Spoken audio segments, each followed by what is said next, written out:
Hello, Voices of Wrestling listener. Dave Ryan here. Have you ever wondered to yourself how many hidden gems are hidden away inside the last years of World Championship Wrestling? Have you ever asked yourself how many tenuous gags can be made about the name Mike Enos? And have you ever thought about what it sounds like for two Irishmen to interpret a very chaotic company through its B show? The answers to all this and more are just a click away.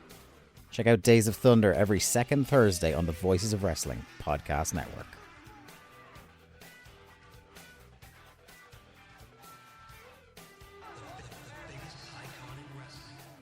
This podcast is a member of the Voices of Wrestling podcasting network. Visit voicesofwrestling.com to hear the rest of our great podcasts, as well as show reviews, columns, opinions, and updates across the world of wrestling.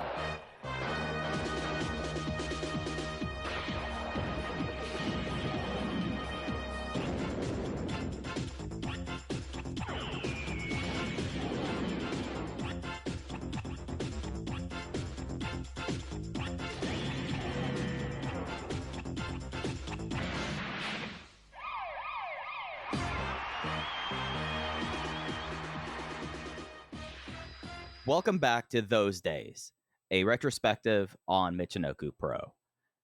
Episode 2, The Collapse of Universal.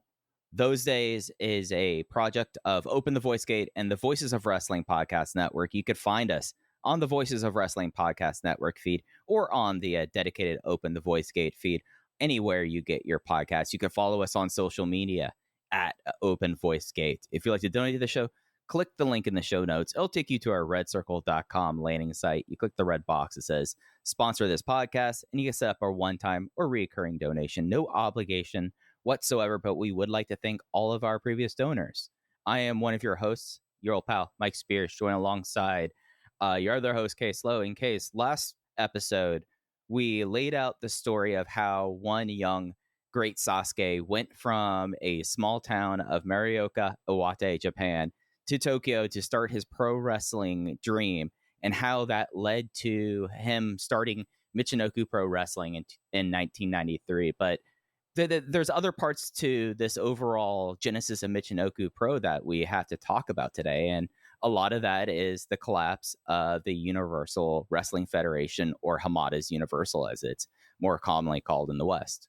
Yeah, when we last talked, we left off reviewing the first two Michinoku Pro shows, one of which exists entirely as a handheld, that being the debut show, and the other of which existing, partially on an older episode of Michinoku Pro TV where they aired two matches, but the full show that was remastered on Nico Nico a few years ago. We have the links to both those in the Open the Voice Gate channel on the Voices of Wrestling Discord. But when we last left off, we're coming off of these two shows that I think you and I both found to be quite exciting, and maybe even a level up in terms of consistency and depth on the roster from, say, the beginning of Toryumon that would happen 6 years after Michinoku Pro launch. So a very interesting time. You also have the establishment of Super Delphin as your lead heel. And the last note that we had before we said goodbye last week was that not only was Super Delphin going to be your lead heel, but Mongolian Yuga, who will be Jinsei Shinzaki going forward, and Wally Yamaguchi, the heel manager / referee, had joined up alongside Delphin. And we had a bit of a heel trio unfold very early on in the days of Michinoku Pro, with their main target, of course, being the Great Sasuke. Yeah, and I feel like the story of the March 16th show in Yahaba and the March 17th show in Niohei ends up being the what at this time is kind of considered the Sasuke army, which is essentially the remainder of the roster versus this new what becomes known as Dolphin Corps. And from that real moment, we see, at least as Michinoku Pro gets going, you have your first kind of headline feud coming out of those shows. And really what you start to see as we move into the spring and then their April tour, then much later when they start getting involved with other promotions, we did not see as much development necessarily from the rest of the roster on those first two shows. But this week, as we are going to go through the May through August 24th shows for Michinoku Pro, we're going to start getting a more well fleshed out roster real soon. And that's going to be a lot of what we kind of talk about today as we get through. after we talk about the news and the events and we get to the shows themselves. Yeah, I would agree with that. I'm glad you brought that up. That I think by the end of the footage that we watched for this episode, and for those that are maybe looking to pause here, watch everything that we talk about, and then come back, what we're going to be talking about today is the Michinoku Pro appearance on the May 5th, 1993 FMW Kawasaki Stadium show, the Michinoku Pro airing on June 19th, 93, the Michinoku Pro show on July 24th, 1993, the Michinoku Pro offer match on the Kobe Baseball Stadium show from FMW on August 22nd, 1993, and the Michinoku Pro Studio TV taping that took place just a few days later, August 24th, 1993. We want to obviously start where we left off, but we'll end there because not only do we get a big Sasuke versus Delphin singles match in July, but we get the rematch in August, and it feels like that's a perfect stopping point for today's episode. But certainly by the end of that August taping, it felt like we actually had a roster to really play with from top to bottom. Mike, of course, as I said last week, this is not a Universal Pro Wrestling podcast. We are not going to sit here and break down matches from Hamada's Universal. We're not going to do full show reviews for that. But the collapse of Hamada's Universal plays directly into the success of Michinoku Pro Wrestling. And with that in mind, are you ready to jump into the timeline for this week?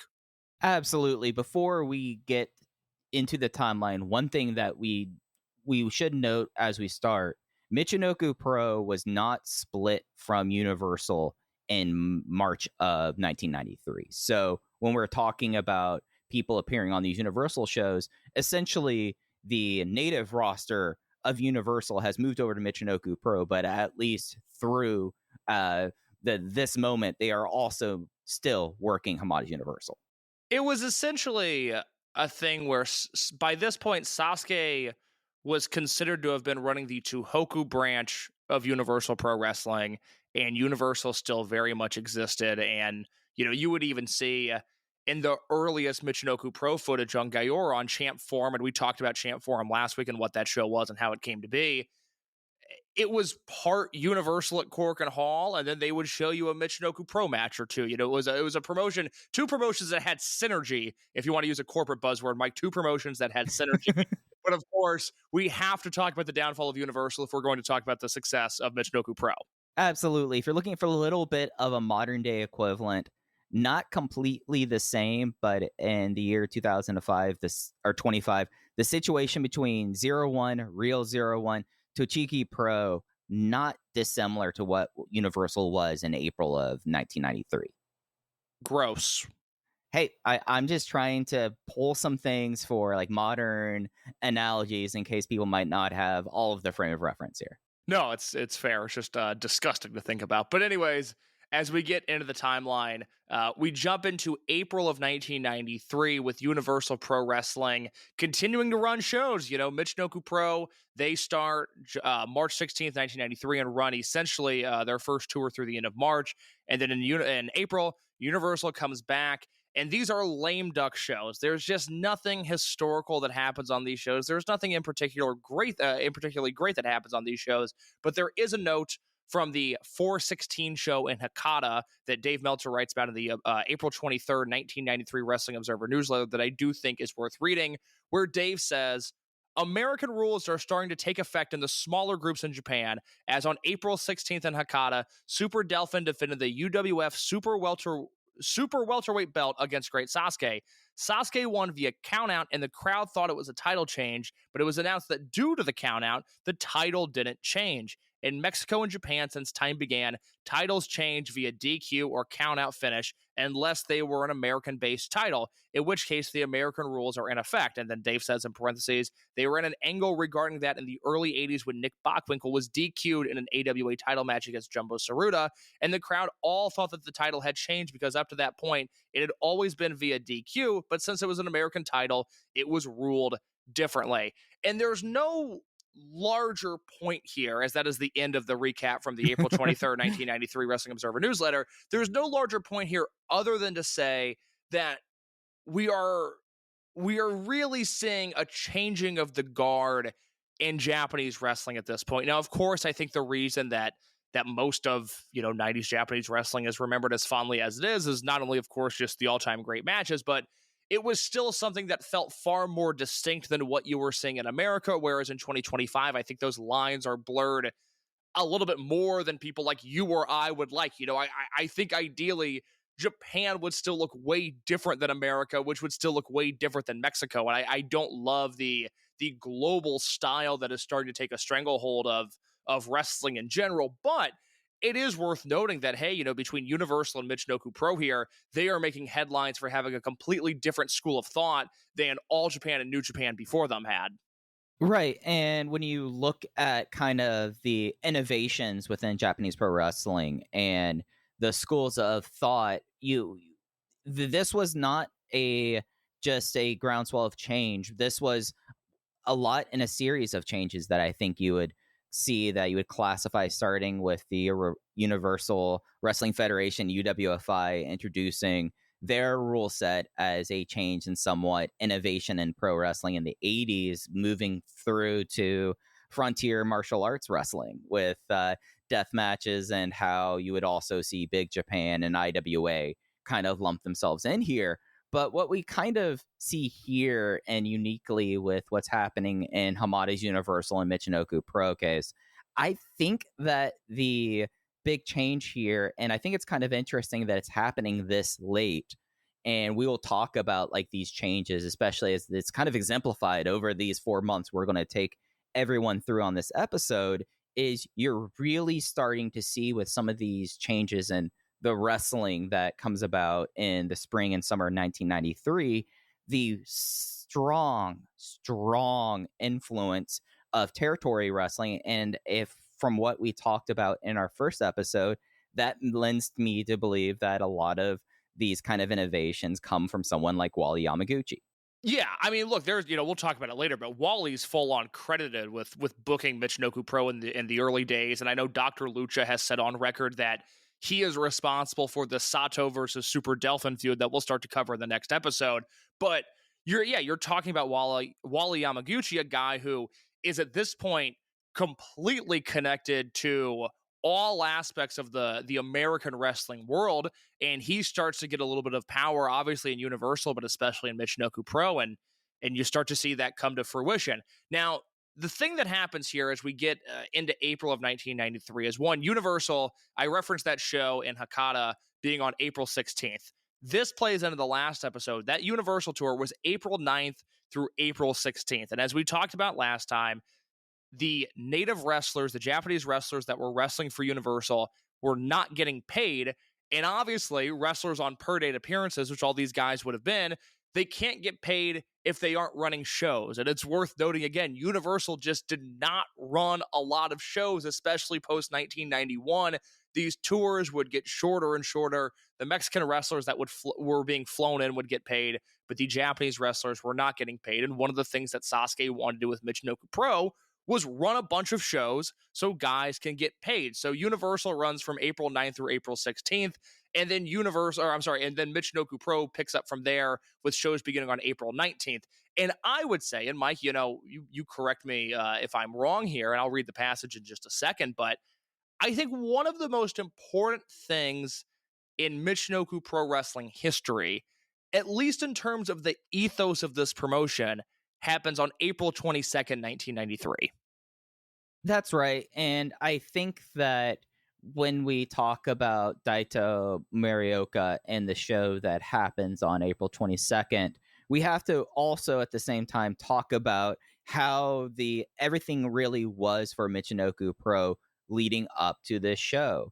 It was a overwhelming success in Yahaba, but after that show, as the tour went around, it was dwindling and dwindling ticket sales. And of course, we will hammer this point home on many episodes. Sasuke, when he conceptualized Michinoku Pro, he did it in such a manner that, at least with the way that he was going to want to present wrestling to the Tohoku region, all he needed was 500 tickets sold, because he cut costs where he could. There were no pads on the outside. They would do all the promotion themselves, but they felt like 500 was the nice round number, that if we sell this much, and this is kind of how these shows go, we'll end up being okay and everyone will get paid and there won't be any issues. But the that started happening with Michinoku Pro and this April tour is that they would have a couple really strong dates, including 720 listed on the 19th in Takizawa and 880 listed in Honora on April 24th or April 21st. But the shows that did not sell, they did not sell well at all. You had a lot of houses on that first tour to be at about 200, 300, but then you would have the show that comes up on April 22nd in Daito that is a whole nother issue and becomes really one of many last stands and rallying cries for this nascent promotion. And so Sasuke writes in his book, the one we referenced constantly in the last episode. This is Sasuke Soars from 1995. This was translated by Brett, the FMW historian, and thank goodness he did that because it has been such a valuable guide as we talk about the formation of Michinoku Pro Wrestling. Sasuke says in his book about this April 22nd show, "We entered the venue around 5 o'clock on the day, but there was not a single soul around the gymnasium. That's strange, I thought, and I checked the ticket sales, only to find that there were not even 10 tickets sold. This is bad, I thought. For a moment, my spine shivered. I immediately ordered the young wrestlers to drive the advertising car, but our efforts were in vain and only 85 people attended that day. Looking around the venue through the curtains from behind the waiting room, I saw that it was completely empty. This is not good. I felt hopeless as I looked at the deserted venue. Moreover, the attendance for the April series was far below the target of 500 at every venue. So just to interject here, Mike, even those attendance numbers that we have that are on record listed as sellouts of maybe 700 fans, Sasuke is here saying the opposite in his book, which I think is important to note. So Sasuke says again that the April series was far below the target of 500 fans at every venue. Was Michinoku Pro just a dream after all? Was local pro wrestling impossible in Japan? I felt so helpless. When I returned to the waiting room, the faces of the wrestlers were still gloomy. It seemed as if the deserted atmosphere of the venue was being transmitted directly to the wrestlers. I also lost my energy after seeing the empty venue, so I told Hamada-san, the oldest of the wrestlers, Mr. Hamada, there are only 85 people in attendance today. Let's finish the match early and go home. The wrestlers around him responded, I agree. Let's close up shop early today. Then Mr. Hamada suddenly turned grim and yelled, you idiots, you guys have to work even harder at times like this. Hustle harder than usual and give it your all in the match. Give it your all. It's out of the question to slack off at a time like this, because if you take away that pride from us wrestlers, what will we have left? The gloomy atmosphere in the waiting room was instantly filled with tension. I'll fight with all my might, even if there's only one spectator. That's the pride of a professional wrestler. We're always fighting with our lives on the line. It doesn't matter how many spectators there are. Even if there are a few spectators, professionals are the ones who risk their lives. That's why I'm going to fight with all my might today, too. And then Sasuke notes, hearing Hamada's words, everyone woke up in a start. And I would go as far to say this is one of the most important moments in the history of Michinoku Pro. And it also might have led to their downfall, because there are times as we get into 95 and 96 and 97 when wrestlers in this promotion start becoming somewhat of a global enterprise that they desperately need to slow down, and Sasuke in particular being the most guilty party of all.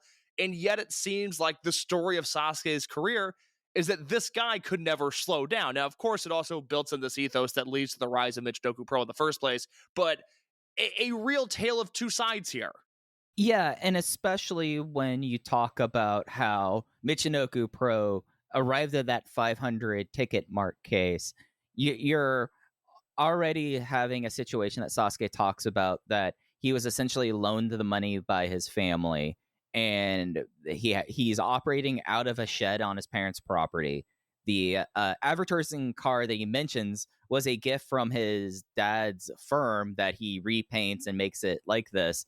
This is a company that is nowadays would probably not, people would not raise an eyebrow to, but the DIY ethos here was the reason why they were able to basically say, okay, we get 500 people, we're charging all of them essentially $30.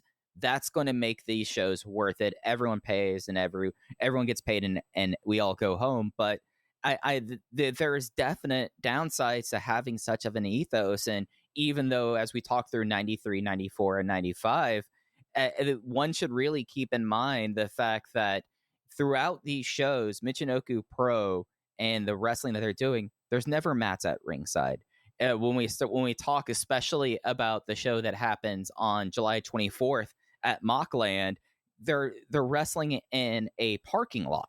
So you have the fact that safety was not at like one of the prime ethos in 1993 in Sasuke's mind, because it would slow him down. And this is a guy who is constant. He's a perpetual motion machine, essentially. And it's not a spoiler, but by the time we're talking about 97 and 98, there are some real catastrophes that happened due to this ethos. This is something that I'll note to Mike here, because in our notes that we have for these, I went through, and anytime that Dave has Michinoku Pro results listed in the Observer, I went and copied and pasted them into the document for the episode. And like I said last week, Dave watched a ton of Universal. Dave covered Universal from the jump, and as a result, we're lucky enough that he covers Michinoku Pro Wrestling from the result. But you have to remember how small Michinoku was when they formed. The fact that Dave has any results is amazing, but there's a lot of shows as you go through 93, especially. Okay, just interject. Dave was talking to Wally.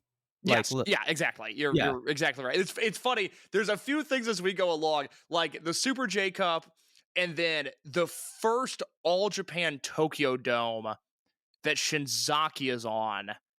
And I think Sasuke's on the second All Japan Tokyo Dome show. But there's a few things where it's like, oh, wow, Dave clearly had a source in the room for these booking meetings, whether it was Fumi Saito or Wally or somebody else. It's just like, wow, Dave's coverage is really good for these events. But Dave has a bunch of results throughout April of 1993, but he doesn't have all of them. Like I said, this April series starts on April 19th and it runs through May 4th. They're running almost 6 days a week for 3 weeks in a row. I mean, the amount of shows that Michinoku runs at the beginning is just completely astounding. And then you start to see in May of 1993, they're not only now working in their home promotion, they're still working in Universal. And then we have this note from April 19th, 1993 in The Observer, where Dave says that Great Sasuke, Super Delphin, Kendo, and Los Espantos are working the FMW Kawasaki Stadium show in exchange, and this is very important, in exchange for Atsushi Onita working on the Universal May 7th Korakuen Hall show. Onita will form a tag team with Rocky Santana, who the fans chant Onita at because they look like brothers to begin with, and after getting the gimmick over, Santana started wearing the same ring costume and doing Onita's mannerisms. Mike, before you jump in, I'm going to also read this Observer note from the March 8th, 1993 Observer, so going back just a month, where Dave wrote that Super Astro, Brazzo Di Plantino, and Ultimo Dragon would also work that May 7th Korakuen Hall show for Universal. And Dave noted that, of course, Dragon got his start there, but had not worked in Universal since jumping to the SWS, which was already at this point in WAR. I got news for you, Mike. Spoiler alert incoming. None of those men work the May 7th Korakuen Hall show for Universal, and that becomes a huge problem for the promotion. Yeah, so for first, just touching on the note about how much that they run basically from the 22nd up to Kawasaki Dreams, I think that running that much for this roster that was, as we talked about on the last episode, maybe wrestling at most 4 times every 3 months. So you're not having any sort of actual in-ring growth. Well, doing 6 shows a week for 3 weeks, I think by the time we get into our show that happens on June 19th, and especially the Mockland show, we start to see some really profound exponential growth in some of the abilities of these wrestlers. But yeah, once again, Hisashi Shenma is getting burnt by Atsushi Onita. I mean, every single time he tries to work with this guy, it doesn't work out. But I mean, shocker, I don't know how much of this was him and how much of this was his the man that was actually in charge at Universal, Hisasune, his just fail son. We'll get more into that as we talk about these Universal shows. But yeah, just completely trying to fill the house with everything, seeing how Asai was that draw in 1991 for them. And as we would see very quickly, just doesn't happen.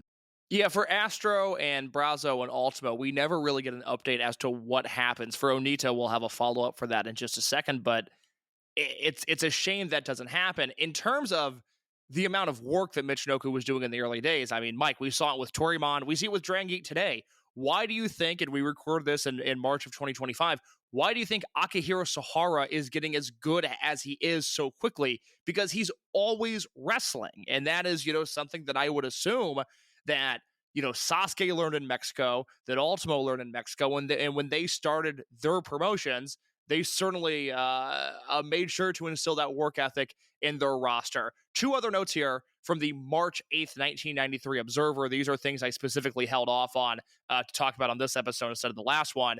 One is that Dave notes that Michinoku Pro Wrestling signed a television deal with a local station out of Iwate to do a 1 card per month show starting in June. Mike, to my knowledge, the only footage we ever see of this Iwate television deal, and maybe the only time it ever aired, was the June 19th show that we'll talk about here shortly.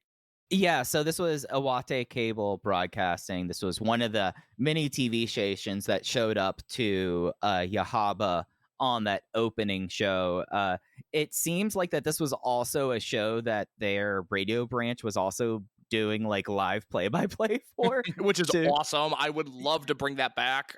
Yeah, I mean, we are both just big baseball nerds, but just like the idea of, instead of me listening to Eric Nadel call the Texas Rangers on the radio at night, the idea that Mr. Lucha could be talking to us about what cool devastation Jinsei Sasaki is up to, man, that would have been so charming. That would have been fantastic. The other note we have here, this comes, now we're going to jump back ahead to April, the April 26, 1993 Wrestling Observer newsletter.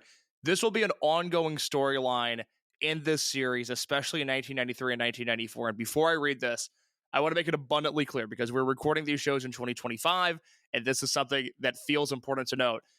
What I'm about to read is not anti-Dave Meltzer sentiment, because what he reports here never comes to fruition, but I think it is far more a reflection of either the chaos of the great Sasuke's life or the chaos of the early days of Michinoku Pro. And I fully believe that at some point these things that I'm about to read were planning on happening, which is the ongoing storyline of what Michinoku Pro wrestlers are reportedly going to Mexico and for what promotion. And we get our first one of these in the April 26, 1993 Observer, where in the EMLL section, so keep in mind, not Universal, not AAA, but EMLL, Dave reports that the Great Sasuke and Super Delphin are headed here in June.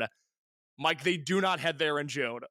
Yeah, they're too busy running shows in Iwate. Yes, they are. So that takes us to the May 5th, 1993 Kawasaki Stadium show.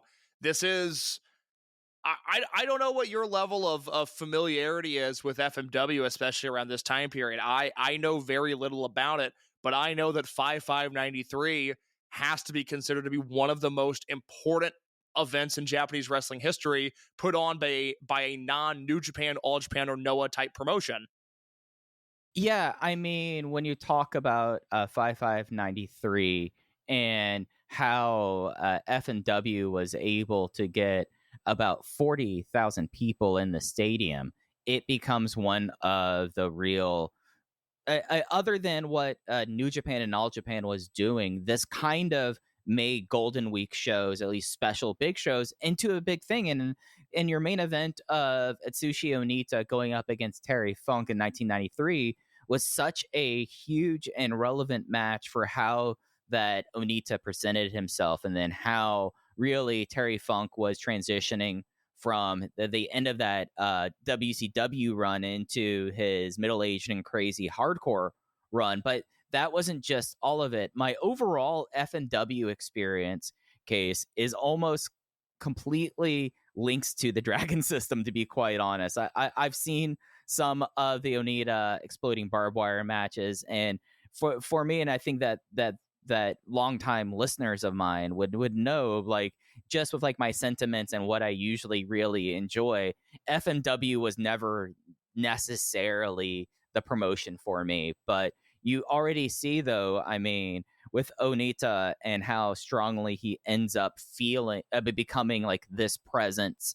And I mean, even though his launch in 1989, took 4 years to get to this point, I feel like that at least like 93 through 95 for FNW with these Kawasaki shows, it becomes like one of the real like trademarks of the 90s in pro wrestling.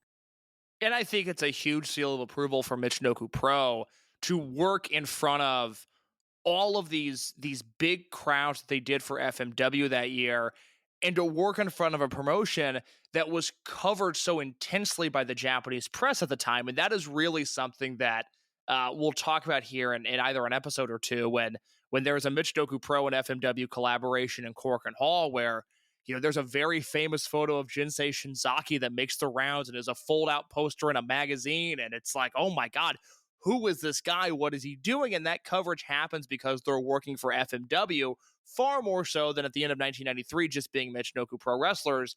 It's a huge seal of approval to be on this show. And there's a trios match here that is, the Michinoku Pro offer match, which is Battle Ranger Z, who was one of the original FMW dojo graduates, Kendo and the Great Sasuke against Espanto 4, Espanto 5, and Super Delphin.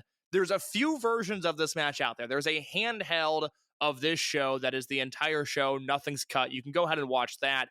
I like watching the clipped version of this show, the commercial release that is just 2 hours. The undercard is cut down a ton. This match is cut down a ton. But I like the way this match flows, just even in that commercial release. Maybe because, and this is, this was so surprising to be watching it, but this match is kind of the Kendo show. Like, you watch him wrestle in front of 30,000 people, and you're like, God damn, this guy is something else. He has this charisma that is just universal, no pun intended, in every possible way. Right. And I think it's worth noting as we talk about the match and as we move forward, of course, the Michi Pro natives who are really showing up at this point are just Sasuke and Delphin, and we'll watch how quickly this all changes. But yeah, I actually decided to watch the handheld, and then I went back and watched the clipped form. Mm-hmm. And the clipped form is a much better experience because that's kind of what I figured, because the full match is pretty long, isn't 20 it? minutes. Yeah, okay. And really, for like that 20 minutes, you're really kind of waiting for Kendo and Sasuke to kind of do their bits. Battle Ranger Z is not bad. I think the other offer match that happens at the Nishimoya Stadium show is a better performance from him. But you really like it's a lot of capital W working, and that is, of course, Kendo's best ability. Is he is the first Weta worker of Michinoku Pro history, because he just does bits all the time, and he starts the ring, he starts in the match, and you get the entire stadium just doing his Kendo clap, and then his hot tag, he immediately falls off the top rope. It's just one of those things that on a show like this, having Kendo be kind of the other representation of Michinoku Pro is such an important deal, especially when you consider that Sasuke and Delphin, like, they are right now finally getting to the point where they've maybe both of them combined have had 200 matches, maybe. Like these are still guys so young in their career, and it becomes really important to have someone like Kendo there who's able to kind of tie it all together at the very least. If things go wrong, you just tag in Kendo, and he's going to probably do like his dancing thing with everyone, and the crowd's going to pop, and you have everyone back with you. Of course, that FMW show headlined by Terry Funk versus Atsushi Onita, it leads to a little bit of a problem. That show was May 5th. The Universal Cork and Hall show that Onita was booked on was May 7th. And we have this note from the May 17th, 1993 Wrestling Observer newsletter, in which Dave says, the May 7th Universal card at Cork and Hall drew the smallest crowd, estimated at well under 1,000 in many years for wrestling at that building. Onita was originally scheduled to team with Rocky Santana, his Mexican lookalike, and Kendo in the main event against Espanto 4-5 and Scorpio Jr., but he was still injured from the match 2 nights earlier and was replaced with FMW wrestler Battle Ranger. Onita did come to ringside, and on the mic said that he would work a Universal show in the future and team with Santana. Spoiler alert, that does not happen. And you look at the remainder of this showcase, and you're opening with Leopardo Negro versus someone who would very quickly become Grand Nanawa, Taka versus Shiru. You have Xochitl Hamada doing an offer match, because you also have Hamada there. Hamada's not actually on this show. Huh. He's not on this show, and I don't know why. but you are basically at this point using the Michinoku Pro roster. And the only like really kind of interesting thing of note that that becomes really important during the summer, Delphin defeats Celestial, who's better known to us in the series, Blackman, for his UWA World Welterweight title. And that becomes kind of a belt that I have my suspicions that Delphin pretty much bought that, but bought the belt. But the UWA belt becomes such a central figure for Michinoku Pro over the summer. Yeah, it does. And that is the only thing worth watching on this show is that Delphin versus Celestial match. If you watch the footage we talked about last week and you were like, wow, Delphin and Blackman have really good chemistry together, I got news for you. Their singles match is also very, very good. Their one in March is good. Their one in May is good. They have more as time goes along. They were very good opponents with one another. But what we see here is this cascade of events that bring Universal to the point of no return. You know, for whatever reason, Super Astro, who was a fan favorite in the earliest days of Universal, and obviously Ultimo Dragon, who by this point is an international star, they do not work that May 7th show. That falls through. You have the promise of Onita, and then the fact that Onita can't work that show on May 7th. And then you get to June. In June of 1993 is where the wheels officially fall off for Universal Pro Wrestling. Before I read what is just a fascinating series of events between Sasuke, Delphin, and the man we'll refer to as Shinma Jr. going forward. This is Hisashi Shinma's son, the president of Hamada's Universal. A really crazy series of events there. Before I get to that, though, I do want to read this from June 7th, 1993 in The Observer. Super Delphin is headed to the UWA in Mexico as the UWA Light Heavyweight Champion. Mike, this does not happen. Super Delphin appears in Universal in 91 and 92 in Mexico, and he has not been back to Mexico since. So this is just going to be a note for the sickos. A fun game that you could play as you go through the 1993 Observers is how many different ways Dave calls Super Dolphin Super Dolphin. You get Super Dolphin a whole lot. El Delphine is what's used on June 7th. And then he just calls him Hiro Wakita, which is not his name. So it's just kind of a fun ongoing thing that's like, yeah, no, that's Delphin. But boy, does Dave not stick with a name with him at least through the summer. No. So again, April 26th, Sasuke and Delphin going to EMLL. That does not happen. June 7th, Delphin going to UWA in Mexico. That does not happen. It is a very fun ongoing game, and we are nowhere near done with it. But in the June 8th, 1993 Observer, again, we'll refer to Shinma's son here as Shinma Jr., just because his name is incredibly hard to pronounce, in my opinion. Do you want me to say it once? Because I do know how to pronounce it, so you don't have to. Let's try to work this out on air, because I even have like enunciation notes on it, and my brain is still going, nah, I don't think you're going to want to say that. To my understanding, it's pronounced Hisasune.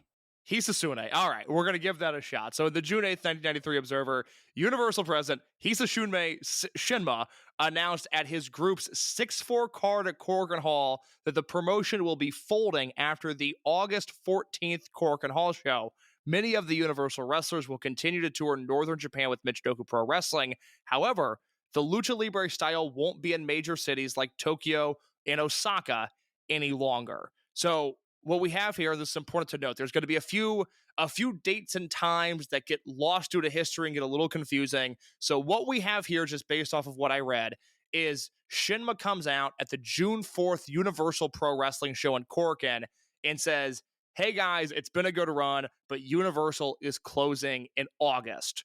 Now, Sasuke writes extensively about this in his book. Again, Sasuke's Source came out in 1995. And here's what Sasuke had to say about the June 1993 Universal Pro Wrestling Tour. He says, at that time, I was in the Tohoku branch of Universal, so naturally, I participated in the Universal Series with the same members. In June, Universal's 30th anniversary series, Grand Estrella 1993, began. Ironically, this memorable 30th anniversary series became the series where I said goodbye to Universal.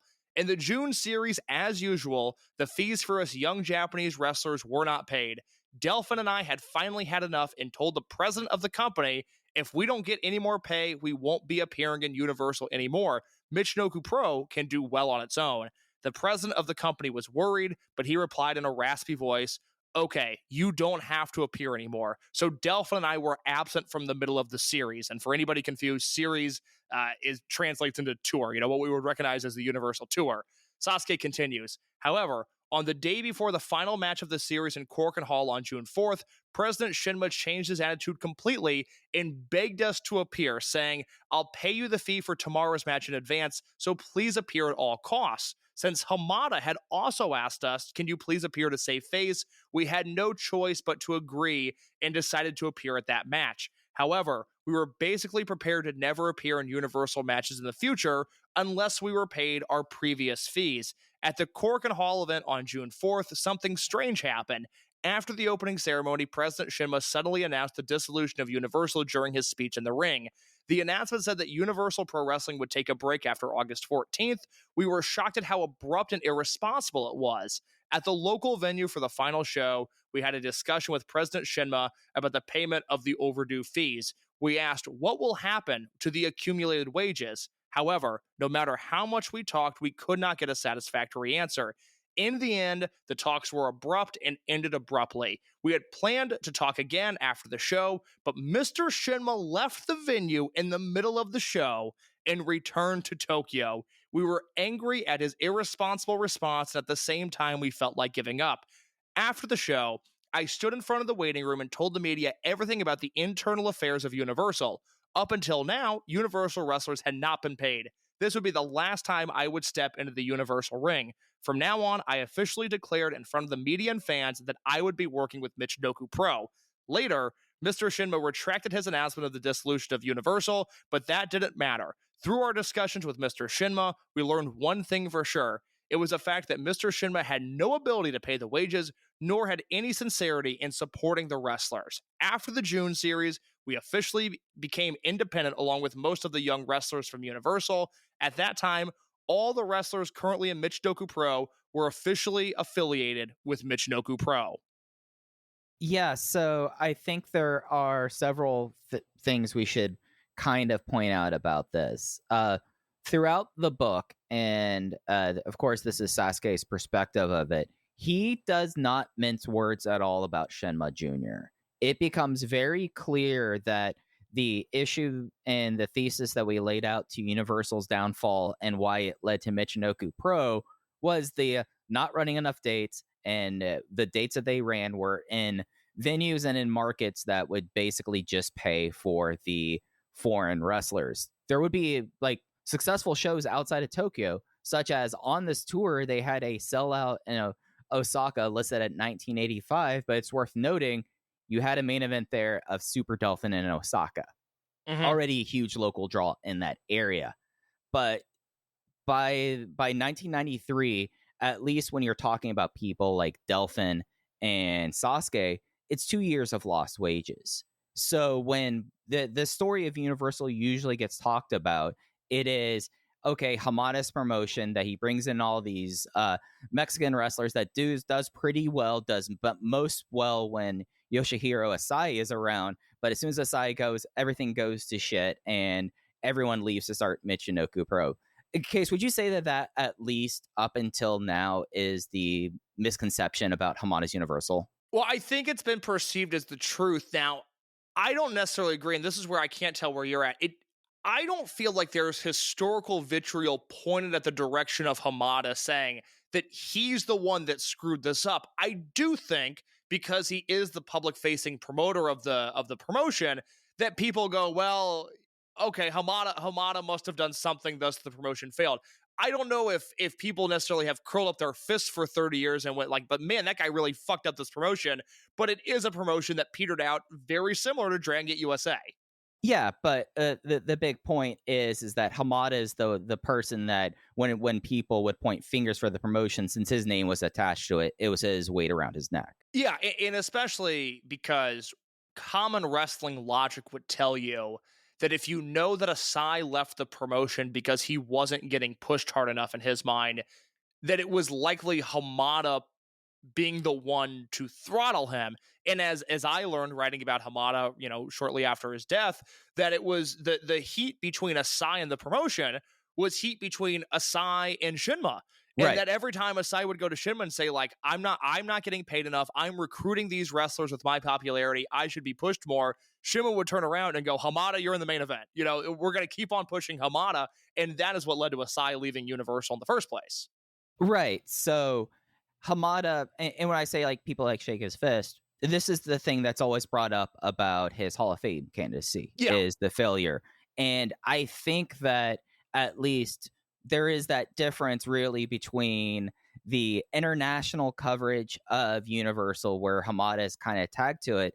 And we see, at least from accounts from Asai and Sasuke, they are more than willing to point the finger at another person. And they paint a picture that the promotion that is called Hamada's Universal, what it seems like Hamada's real role was basically just being the foreign Gaijin booker, basically. So and that becomes a thing where if you're going to put blame on Hamada, and I'm not even sure if blame is the right word to use here, but as I talked about when he passed, Universal in 1990 is booking talent from Mexico at a time where Mexico is completely different than it is after the summer of 1992 when AAA formed. Yeah, And absolutely. so the reason that you see, I think, a dip in talent in 1993 is that he has to book from the internal Universal roster now, which means no Casas, no Santo, Fuerza Guerrera's not walking through that door anytime soon. He doesn't have the relationship with AAA at all at this point,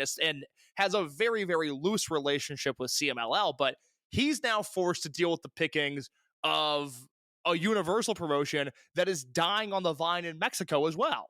Right. And the interesting thing about all of this is during this time, Champ Forum actually, when they would cut to the studio portions case while we were compiling footage and getting things together, I thought I had a whole bunch of like full shows and they ended up being just episodes of Champ Forum. So I ended up watching a good deal of it, and you would have Dr. Lucha go through and was actually like explaining with like a giant flowchart the entire situation of the big creation of AAA and how it basically pulled apart UWA with it. So it seems like really it just was an issue, maybe not even within Japan. It just seems like it's an issue with how it was covered in the United States that has kind of maligned Hamada because his name gets attached to the promotion, when it is very clear if you read the accounts of the people that went through it. There's one person who seems to be in control and one person who seems to be unwilling to change his mind about anything, and it's Hisasune Shinma. You're exactly right about that. So before I read this next passage from The Observer, which has a crazy note about Universal that I don't think has been widely discussed, mainly because it never happens. But again, it was the goal of Universal going forward that we'll read here in just a second. But Sasuke talks about being begged to appear on the June 4th Korakuen Hall show for Universal. They run Korakuen on June 4th. They also run Korakuen on June 7th. June 4th is Sasuke versus Dos Caras in the main event. June 7th, they actually run Sasuke versus Delphin in a rather underwhelming UWA World Welterweight Championship match, but they run Sasuke versus Delphin. My read of this, because it gets a little confusing with Sasuke's firsthand accounts, my read of this is that Sasuke and Delphin were begged to appear on both of those Korakuen shows, and that Shinma leaves in the middle of the June 7th show. Me too. Yeah, okay, that makes sense to me, because I don't think Sasuke, after being begged to work the June 4th show, would have come back for June 7th had Shinma left in the middle of the June 4th show. So that's the timeline I choose to believe. Are you in the same boat? Yeah, just because like when you like mention, or at least when Sasuke mentions like his essential, hey guys, I'm stepping out from the locker room, let me tell all the press all the dirty laundry, it has to be happening at a Korakuen show, I would feel like, or a Tokyo show. Yes.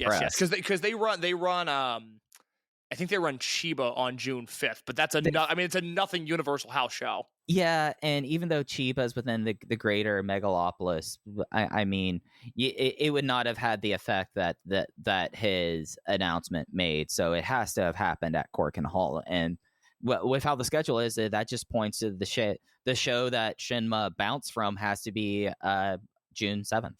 Yes. Okay, so we have this note. This is from the June 21st, 1993 Observer. And I said last week, I said there's going to be an ongoing series of Observer threads, much like where Sasuke and Delphin are going to wrestle in Mexico that they never end up wrestling in. There's going to be this ongoing theme of Universal's closing. No, they're not. Oh, wait, Universal's closing. Oh, wait, no, they're not. And again, Dave is reporting what Universal is putting out in the world. This is him in real time trying to make sense of this promotion that is just completely falling apart rapidly in real time. And so on June 21st, 1993, he writes, Universal won't be folding up after all. President Shinma announced that the promotion would be folding on the June 4th show at Corkin Hall with the group's final card in August. However, at the June 7th Corkin Hall show, Naoki Otsuka, who was a house show promoter for New Japan in the early 80s and was later instrumental in the 1984 jumping of Riki Choshu and more than a dozen other New Japan wrestlers to All Japan, announced that he would be starting a new promotion in September using the Universal name with Hisashi Shinma working in the office of the group. Now, note, this is the father. This is the big deal. Hisashi Shinma, the guy who, has an accomplished track record when it comes to promoting pro wrestling. So this is going to be Otsuka and Shinma promoting a new Universal group starting in September. And Dave writes that Otsuka said the goal of the new Universal would combine lucha libre style with martial arts mixed matches, and announced that he wanted to bring back Punish and Crush, which is Gato and Jado, from Mexico, and continue using Super Delphin, Gran Hamada, and Great Sasuke. However, the next day, Sasuke said that he was going to wrestle exclusively for Michinoku Pro, the small regional promotion that's run by his family, and that neither he nor Delphin would join the new Universal group. Word has it that the new Universal group will debut with a fall card in Budokan Hall, which is a major undertaking and one on the surface that sounds out of the league for a group with such a limited following. We'll pause here. Yeah, this Universal never happens. Basically, the timeline from here on out for Universal is they run that August 14th Corkin show. I think there's 4 matches in a battle royal. There might only be 3 matches in a battle royal because it has no native Japanese wrestlers on it other than Hamada. Hamada stays, and then you're talking about bare bones UWA guys that are flown in, and it's the end of Dragon Gate USA. It's Dragon Gate USA with Yosuke Santa Maria on the show, basically. That is kind of how Universal ends. They come back and run a pair of shows in December in Corkin Hall, and I don't know if this is Otsuka and Shinma the father being involved. It certainly doesn't feel like that. There's nothing splashy about those shows. They exist in handhelds because there's a good Hamada versus Viano 4 match on one of those shows, but that's kind of it. And then they stumble through a spring tour in 1994, and they're done until Shinma picks this group back up in 1998. But I'm blown away by the thought of a new Universal debuting in Budokan Hall in 1993. Yeah, and especially given the fact that, as you laid out, they don't have any native roster. No one really wants to work with them within Japan. Shinma is still obsessed with the idea of combining lucha libre with mixed martial arts. Oh my god, it's his favorite thing. Yeah. I wish I loved anything in life as much as he loved that idea. Yeah, and really the only thing that actually happens in this new history for Universal is Hisasune Shinma recedes into the shadows. Mm-hmm. I spent about 2 hours, Case, yesterday trying to see what this guy has been up to ever since. He has shown up in some talk events where him and his dad will talk about Universal, but he does not ever have a major role within pro wrestling that is not directly linked to his father, Hisashi, after this moment. So we could bid adieu, at least to our character here, Hisasune Shinma, perhaps one of the worst money mark owners in at least Japanese wrestling history. Yeah, I would certainly agree with that. I'm trying to think. I think it's Hisashi Shenmue that is involved in the 1998 short-lived Right. relaunch of Universal. Yeah, it's not the Sun. It's Shinma proper. So he goes away after this.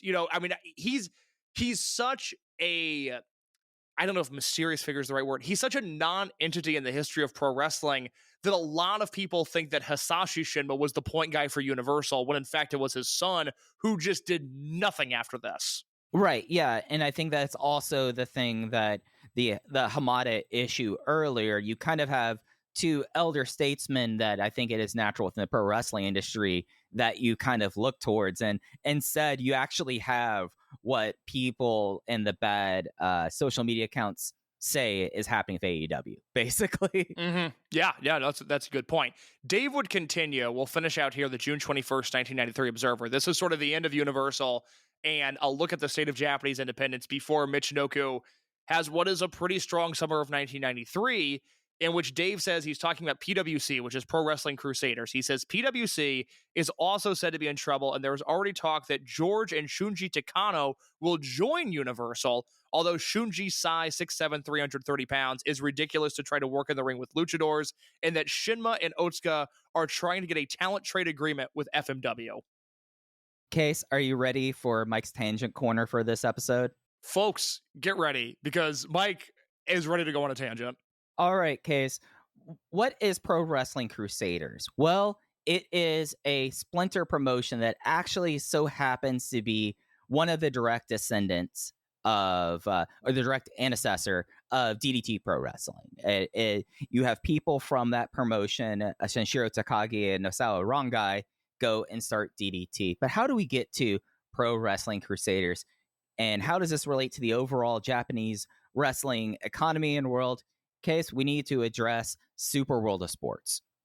Do we have to? Well, I think this is kind of important and at least fills in a kind of a cultural gap. No, you're absolutely right. You're absolutely right. It's the thought of SWS that is repulsive, not the explanation. Because for our listeners who are here primarily for Dragon Gate coverage, SWS, if you want to draw the line back, is the precursor to modern day Dragon Gate. So how does this happen? So in 1990, right before the bubble burst and the lost decades began in Japan, remember I talked about that in our first episode, the Megane Super Corporation has a private contract with Junichiro Tenryu. Tenryu, in April of 1990, he splits from All Japan and is announcing that he is going to be, with the help from Megane Super, launching his own promotion that is going to be featured and is going to be set up in a different way. For those who do not know, Junichiro Tenryu was a decorated sumo wrestler before entering the pro wrestling industry, and that's going to play into SWS, and that is going to play into the downfall of SWS. So Megane Super, once to get involved here, they're $1 billion corporation, and they become kind of tagged with this thing called Money Press, because this is, and it's covered hugely in the Japanese press at the time. This is viewed as a outsider corporation coming in and just throwing so much money around that it disrupts kind of the equilibrium between New Japan Pro Wrestling and All Japan. And you end up getting a lot of people from All Japan Pro Wrestling, some people from New Japan Pro Wrestling, and indie guys who kind of have floated around since the end of IWE and never really sticking to place. Remember, Case, when I said that Tenryu was a successful sumo wrestler? Yes. So this plays into how SWS is set up. SWS was not set up like either All Japan Pro Wrestling and New Japan Pro Wrestling. It is instead set up in a more traditional sumo manner. In sumo wrestling, you have these camps and you have what is called essentially a heya. Whenever Don Fuji talks about Fuji Heya, that's the reference he's making. But these heya is essentially all-in-one training school, dormitory system, everything. Essentially, as a sumo pro wrestler, the heya becomes your life outside of actual sumo wrestling. But the big thing about the heyas is they're all vertically integrated and kept apart. So there can be a heya Nagoya, heya in Tokyo, a lot of heyas in Tokyo, but basically they're their own kind of self-contained organisms. He incorporates this in SWS by creating 3 stables that everyone in the roster is going to be a part of. Tenryu, with all of his All Japan former pro wrestlers, form Revolution. Geki Dojo comes out from Shogun K.Y. Wakamatsu as a heel leader, and it's kind of your heel army. And then you have Palestra, which is the Takano brothers, which are mostly the New Japan wrestlers alumni. Here's the thing about having this kind of system case. It falls apart near immediately because no one wants to work with each other because no one trusts Genichiro Tenryu. It literally becomes Revolution versus anti-Tenryu, and nothing goes well with it. It is impossible to book. They try to like build like individual like training schools for each of these groups. It is just a catastrophe. They cannot work together, and it just ultimately just goes kaput. And then after that happens, SWS closes up in 1992. Megane Super pulled their support, but they didn't really pull it because they instead decided to give essentially 2 of the big Heias their own basically private funding for the next few years. WAR comes about from Tenryu and the Revolution Heia, and they get the lion's share of that. And actually, Megane Super had a relationship with Tenryu up until his retirement. They kind of become like a permanent sponsor with him. The others form something called Network of Wrestling, which is a lot more shoot kind of style. However, the Takano brothers don't get in good with them and now kind of peters out, and they instead create Pro Wrestling Crusaders, which ends up being the predecessor to DDT and is most known really for kind of being the true start of pro wrestling for Shenshiro Takagi, and the Beer Garden event started from there. So that's the independent landscape case, and that's all the issues with SWS that I felt like were kind of important to know, to just get a sense of how wild the independent landscape has just changed essentially from Pioneer Senshi in 1989 to only 1993. Things are happening at a rapid pace on the Japanese indie scene. I'm very glad that was said, because obviously SWS not something that's talked about often today. But you're right. That's just a good historical anecdote. I have nothing more to add other than that I really enjoyed that. So we come away from the June Universal shows. Sasuke's out, Delphin's out. Universal loses their entire native roster. There isn't even really like a Kawada and Fushi type from the All Japan Noah split. All the Japanese guys other than Hamada, because his name is roughly on the promotion, all those guys go and join Michinoku Pro. So Michinoku Pro Wrestling, they forge ahead post-Universal. I have this note from a Dr. Lucha blog that he wrote a few years ago talking about hanging out with Jinsei Shinzaki, which is relevant because the last time we talked Michinoku Pro, he was Mongolian Yuga. He was on a mask. When we see him here on the June 19th show that we'll talk about in just a second, he is Jinsei Shinzaki as we have seen him over the last 30 years. And so Dr. Lucha wrote, it was February 1993 at the JCTV studio in Roppongi. On the day of recording Fighting Champ Forum, Wally Yamaguchi brought Jinsei Shinzaki to the studio to record a promotional video. Of course, I knew him from when he was playing Mongolian Yuga at Universal Studios, but in my opinion, that character was a dud. There was nothing that resonated with me. If he had transformed into a character other than a pilgrim after that, I might have passed him over. And then Dr. Lucha went on to talk about crafting Jinsei Shinzaki's character as we know him today. And of course, he is one of the most important parts of Michinoku Pro Wrestling. But last episode, I tried to emphasize how important Dr. Lucha was to this promotion. Not only the commentary and, some of the agreements he had with Mexican talent, or at least the friendship that he had with Mexican talent that would aid this promotion later on, but also he is largely credited, he and Wally Yamaguchi, with creating the aura of Jinsei Shinzaki, and that is very, very important as we get into this June 19th show, Mike. Yeah, this June 19th show really kind of becomes the start of this series that we'll talk about between this first show that happens and then the mock land show and then the studio taping. And we immediately on this June 19th show, we get that 30-minute documentary on Sasuke that we talked about during the last episode.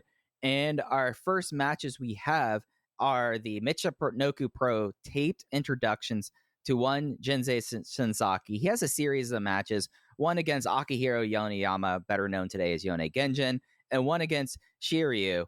But we get to kind of see already at this point, really, the Jinsei Shinzaki act, how it works with Mr. Toyota, and really in these matches, kind of the emergence of Ted Tanabe as a referee figure, I feel like. Yeah. I mean, Ted Tanabe, for those that don't know, was the in-house referee for Michinoku Pro.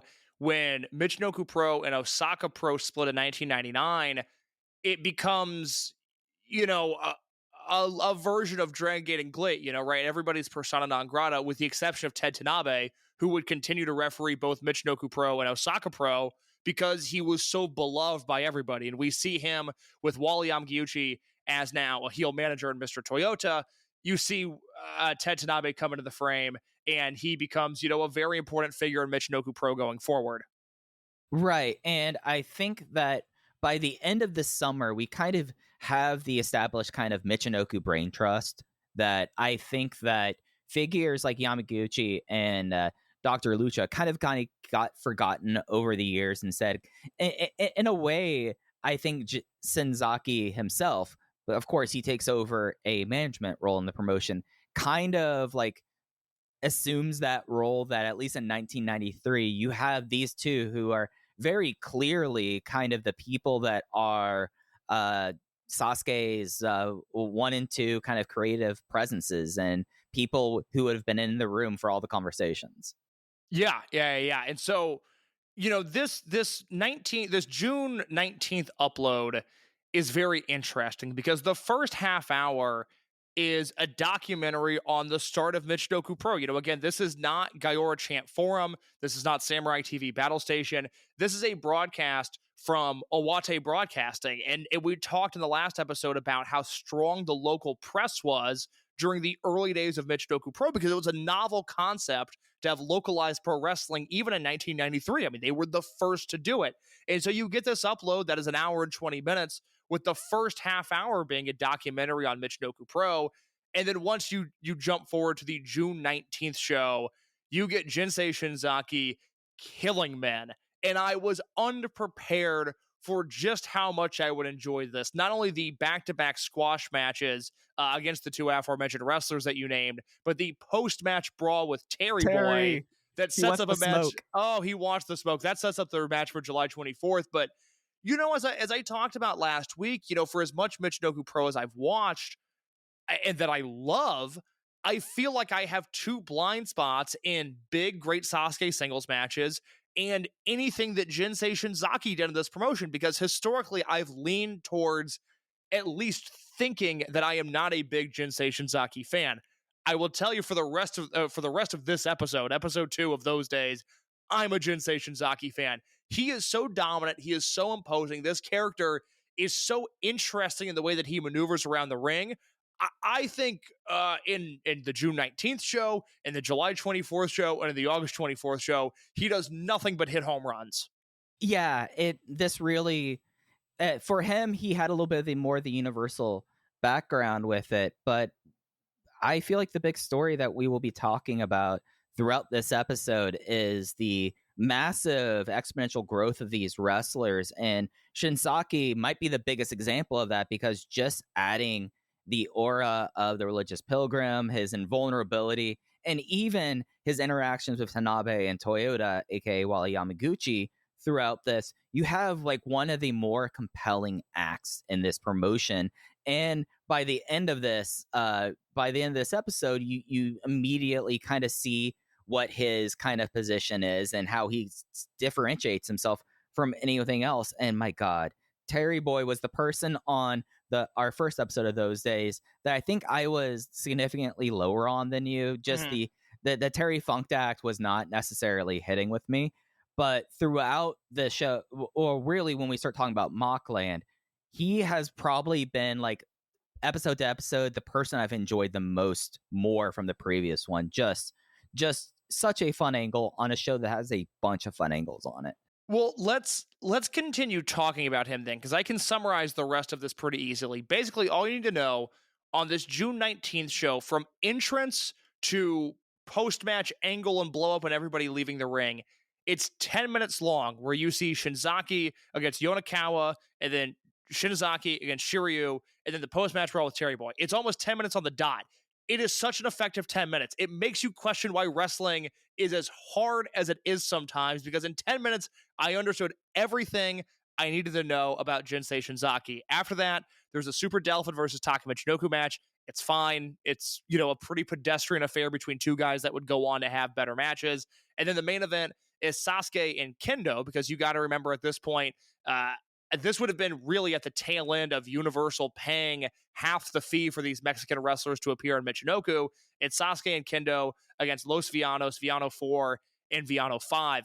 That match to me was boring as shit, and then we didn't even get the finish of it. The TV episode ends before the finish. We're out of time. Yeah, we're out of time. We missed the post-match angle, which this is worth noting that on that June 19th show, after the main event, that is when Super Delphin came out and said, I will put my title on the line, Sasuke, if you put your mask on the line on the main event of the July 24th show. We don't even get that on camera. We just get this really boring main event and then no payoff whatsoever. Which is really frustrating, because the one storyline we had on those March shows was Sasuke versus Delphin, and the moving and kind of positioning them, getting them to the match that we're going to have in July. Like, to me, that's a failure of Iwate broadcasting in a way, because if I'm Sasuke, Dr. Lucha, and Wally Yamaguchi, the two things I would tell them about the show that you need to make sure you have is get Jinsei Shinzaki over, make sure we're highlighting that thing, and then make sure that you air our angle leading to our biggest show of this tour. Like, they're kind of let down by broadcasting, I feel like, in that regard. Oh, I mean, I would completely agree with that. So it's, the 619 show, if you want to watch Jinsei Shinzaki kick some ass, I get it, but otherwise it's totally skippable. And then they would be on tour all the way through July 24th, where they have this big show we're about to talk about.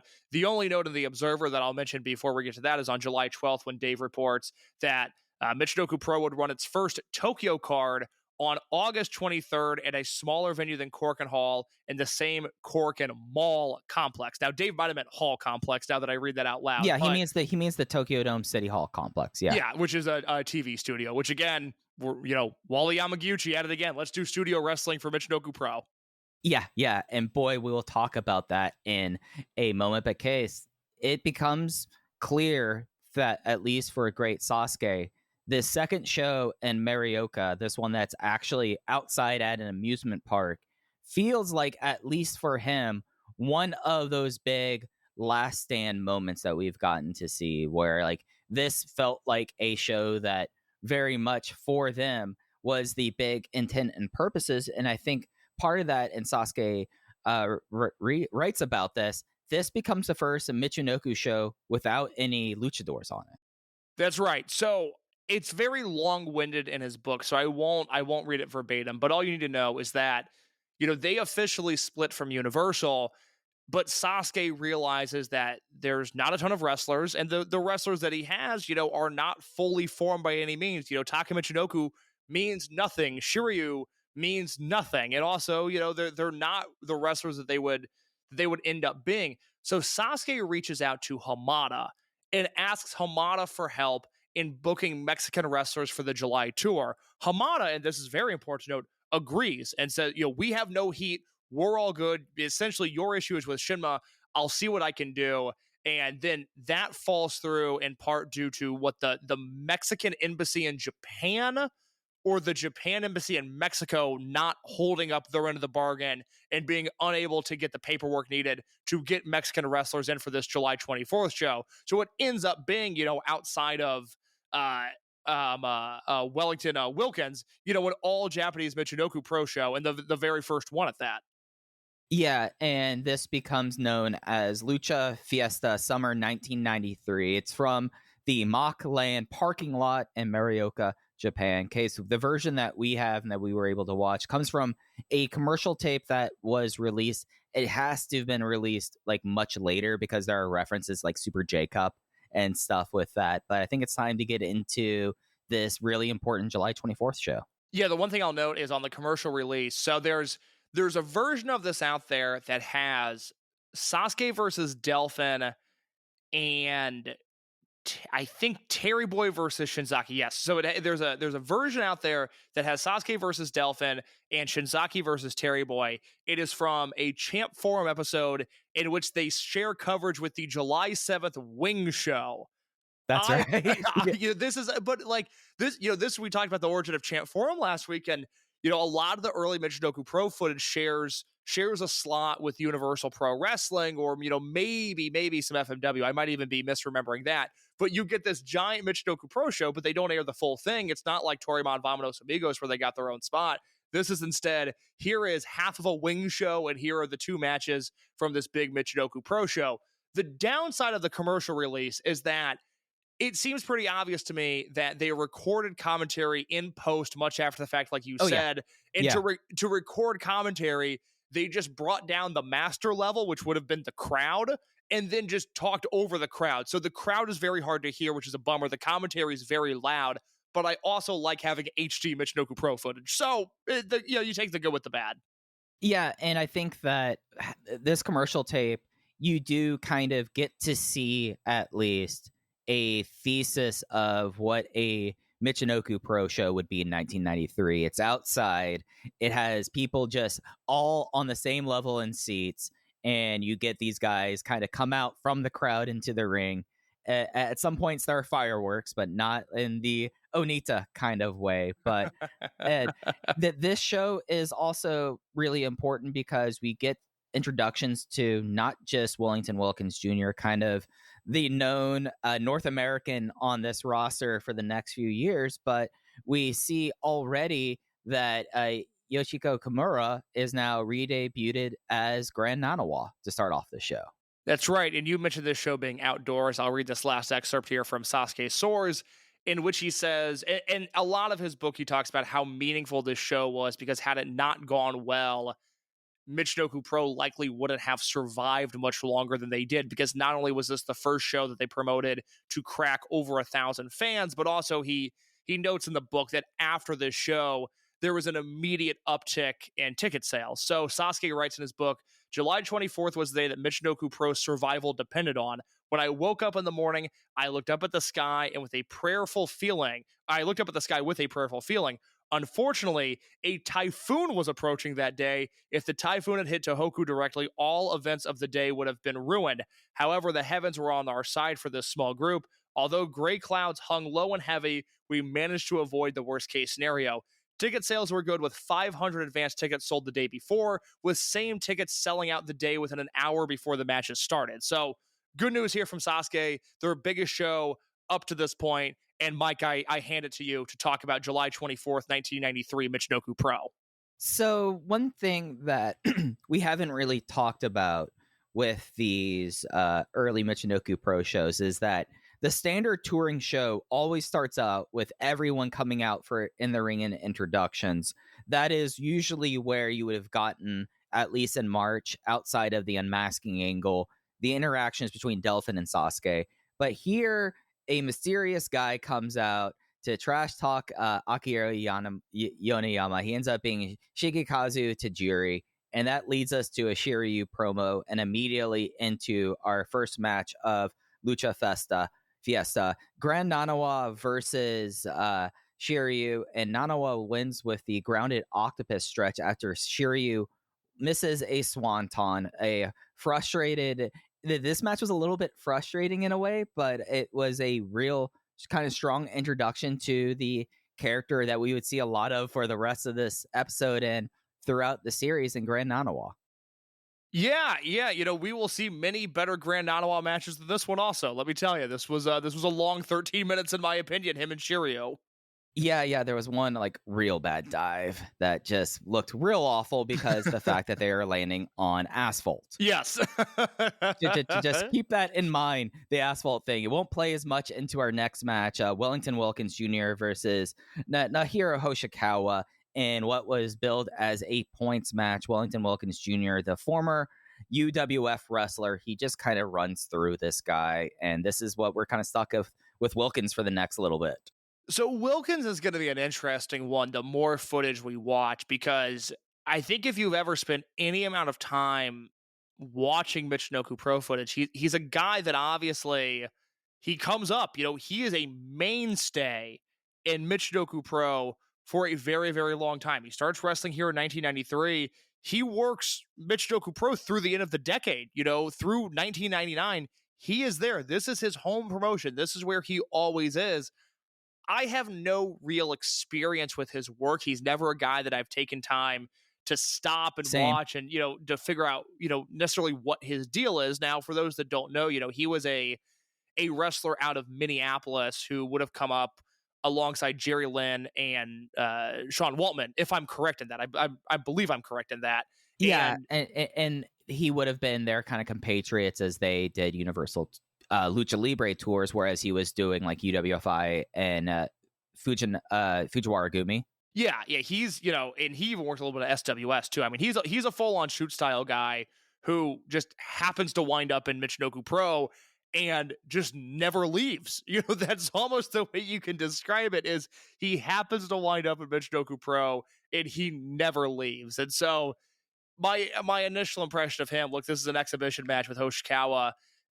It reminded me, although far less entertaining than for our contemporary Dragon Gate fans, there was the Yoshiki Kato versus Punch Tamanaga exhibition match from a few years ago, in which, Dragon Gate exhibition matches historically, it's a 5-minute time limit. It normally ends 0-0. Nobody scores any falls. And then in that one, Kato happened to submit Tamanaga twice. It blew everybody away. That never happens in Dragon Gate. He debuts the next month officially. This is Wilkins Jr. just beating the life out of Hoshikawa. And I really found Hoshikawa's selling to be far more interesting than what I felt was lifeless offense from Wilkins Jr. Yeah, we get to what Wilkins actually is good at, ironically, on the next show. Mm-hmm. Then we get to one of the real highlights of this episode, and for me at least, this is my first notebook match of Michinoku Pro case, and that is Terry Boy versus Jinsei Shinzaki. Goes to a DQ for Shinzaki as Terry Boy bumps the ref out of the ring, causing the DQ in one of the most chaotic matches, at least to this point in Michinoku history. So this match is not quite a notebook match for me, but I'm glad you also loved it, because it raised a really interesting philosophical and perhaps moral question when it comes to art and stealing art and influence and when it goes too far.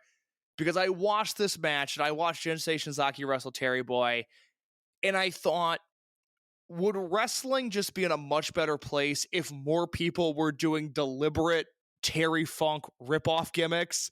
Because my God, did I love watching Terry Boy in this match. He was the perfect foil for Jinsei Shinzaki, and Shinzaki was the perfect person to have someone kind of doing this tribute gimmick with. It just mixed together, and up to this point, I wasn't necessarily super enthused by Yamaguchi's managerial work, but from here on, Mr. Toyota kind of becomes one of those like really like big figures, at least as the Delphin Core really gets established, and the way he plays into everything with Shinzaki. And it's a brutal match case. It really is. Terry Boy gets dumped over the top rope, hits his like upper shoulder on the ring, but it's really like a 10-foot fall right on the asphalt partway through. And it is brutal. There's sick blood throughout of it. There is a little bit of a botch here, but it kind of works in this because it's basically a guy doing his best impression of 1983 Terry Funk going up against Jinsei Shinzaki, who I guess we haven't really talked about him when we were talking about him destroying people. The other aspect about it is that he's kind of just impervious to pain and he does not sell, which adds a lot to the character. No, it works completely. I came away from this footage that we watched thinking like, okay, I said in episode 1, part of the reason we wanted to do this was I think Michinoku Pro, the legacy has been sort of summarized into October of 96 through April of 97, these days through Barely Legal. That's what everybody talks about. They vaguely mention trios matches, and then we move on from there. And I don't think anybody's wrong if that's what they think of when they think of Michinoku Pro, but I think there's a deeper story told here. And I started thinking like, okay, well, Delphin, at least at one point, was a very well-known wrestler in our circles, and Shinzaki, has WWF stuff, and he has FMW stuff, and All Japan stuff. Like, people know who Shinzaki is. So why isn't this era remembered a little bit more? And it made me sad knowing that we're not really going to get any Delphin, Shinzaki, and question mark trios matches with those guys against, Sasuke and Sato and Terry Boy and whoever else. Like, it's a real bummer. I think the tag league even starts in 94. We don't have a Michinoku Pro tag league in 93. So we don't get enough Delphin and Shinzaki together because on their own, they're doing amazing heel work. And I feel like this could have been remembered historically far better had they actually come together and teamed at some point throughout 93. But instead, they're just in the same unit in this vague sense. Right. And the actual glue of the unit is Nanawa and Toyota, because the thing about Nanawa... Nanawa would be the third guy. There, go ahead. Yeah, but the thing about Nanawa, he's very clearly just like the heel young boy. And his entire character kind of is, in a way, the first true example of them kind of using regionalism as a promoting and booking style. Both him and Delphin basically were playing pro Osaka Kansai wrestlers in Tohoku, and basically whenever you see Nanawa come out, especially starting with the studio show, he's covered in Hanshin Tiger stuff, and he's making constant references to Osaka. And Hanshin Tigers, of course, like the baseball team from that area too. And we don't get those trios matches. That's so frustrating. No, we don't. And I think missing out on Terry Boy being this kind of almost doing the proto what Masato Yakishiji would do in 1996. Like, Terry Boy could have gotten his ass kicked in all of these trios matches and become even more lovable as a result, because Terry Boy is really the guy that's jumped off the screen to me. Again, it raises this weird question of, like, should more people just be outwardly doing Terry Funk? Because Terry Boy does nothing original in this match. He does the right-handed punch comeback. He does a beautiful backslide in a way that nobody does backslides anymore. He goes for a spinning toe hold. Wally Yamaguchi runs in. He ends up beating up Wally Yamaguchi. That sets up Shinzaki's comeback. And then the finish of this match, Terry Boy is actually on offense. He begins choking Shinzaki while Terry Boy's in the ring. Shinzaki's on the apron. Ted Tanabe says to break the hold. He does not. Thus, he gets counted out. And Shinzaki wins the match by DQ, but it all makes Terry Boy look really tough, and it makes Shinzaki look like a killer. And you went notebook on this. I went 3.5 stars on this, but whatever way you slice it, whether you're looking at it as almost a prolonged angle, or you're looking at it as a match that just tells a grander story, or you're just looking for the work rate, no matter what way you slice it, this is a really entertaining pro wrestling match. Yeah, and you have the fact that after the DQ call happens, Terry Boy's trying to do the sleeper hold on Shinzaki, and Shinzaki's going out, but then Tanabe raises his arm on the apron, and Shinzaki comes to, and he just snaps and goes storming into the crowd, and it's just like, who is going to be able to really stop this guy? And yeah, it's going to be like a fun kind of thing, Terry Boy, because I think when we're talking about like Kaientai Deluxe, and when we get really into that, I feel like he really recedes into the background in the comparison to the rest of people in that unit. Seeing him here kind of as this Terry Funk just tribute really kind of put a strong impression in me, and I'm going to see how that develops across the series. He's been awesome. I did not expect to enjoy Terry Boy through the early Michinoku Pro days as much as I have. Well, Case, sadly, we have to go through Shigekazu, Tajiri, and Akihira Yoneyama in a mixed rules match. Tajiri wins and cuts a promo. It just feels like an absolute waste of time. And mixed rules fights in 1993 Michinoku Pro just feel like completely unnecessary. No, they're setting up Yonekawa to eventually be Yone Genjin, but this sucked. It was short, but it still sucked. So let's move on. And a kind of storyline that was a little bit of a part of the 619 show. Taka Michinoku versus Saito. Saito wins with a devastating comeback or power slam. And it feels like at this time within the Sasuke army or just the babyface side, this major win for Sato kind of firmly puts him, at least when Hamada is not around, as Sasuke's number 2. Yeah, I would agree with that. Now, look, there's a Sato match coming up that I'm going to want to talk about way more. This was about the weakest version of a Sato versus Taka Michinoku match that you could have. Not bad, but not as good as what they could do. I'll save my Sato thoughts for later. No, I'm with you on this. It just felt pretty complimentary for these two. And they did make the commentary on the commercial release, did make a Kaintai Deluxe comment. So it does really kind of feel like at this match that notably on this entire show, all singles matches, by the way. That's true. That's true. Our semi-main event, you really had that kind of positioning. And then we get to the match that has been built up throughout the history of Michinoku Pro. It is for the UWA World Welterweight title versus Great Sasuke's mask, which in Sasuke source, he says, "It would be my retirement because my mask is my life." Great Dolphin defends the title against Great Sasuke, who defends his mask. The winner, of course, ends up being Great Sasuke, victorious, defending his mask, becoming the UWA World Welterweight Champion after 2K brought us in the ring, and then a Ultra Hurricane Rana broken out, I think maybe the first time in history, at least that I've seen in 1993, to win the belt and victorious, celebrating in the ring as fireworks go off around Mockland. This is a very good match that annoyed me. To jump ahead momentarily, they wrestle a month later, what we'll close out this episode with in just a second, this August 24th show from the studio. The August 24th match was not as good, but it annoyed me way less. This is a rare instance, and this is going to be one of these battles. Again, it's why I avoided a lot of big Sasuke singles matches up until this project, is he comes in with a battered leg. Now, canonically, the reason he's selling his leg is the Dos Caras match from Universal on June 4th. As a leg match, Caras destroys his leg. Sasuke plays off that up and through this match, basically. But Sasuke never really locks in on how intensely he wants to sell that leg. You know, if you even look at the finishing stretch, he does a Sasuke special that looks like it takes everything in his power to do. And it's this amazing spot because he forcefully throws himself over the top rope and he connects with Delphin. And so it not only causes Sasuke a great amount of pain doing the move, but he nails it. And so it causes Delphin a lot of pain. Onto the asphalt. And then they get back in the ring and Sasuke does two different Cape Ranas that look like the easiest thing that's ever been done before. And it's that little 30 seconds of the match is like, oh man, that really represents what this is Delphin's great.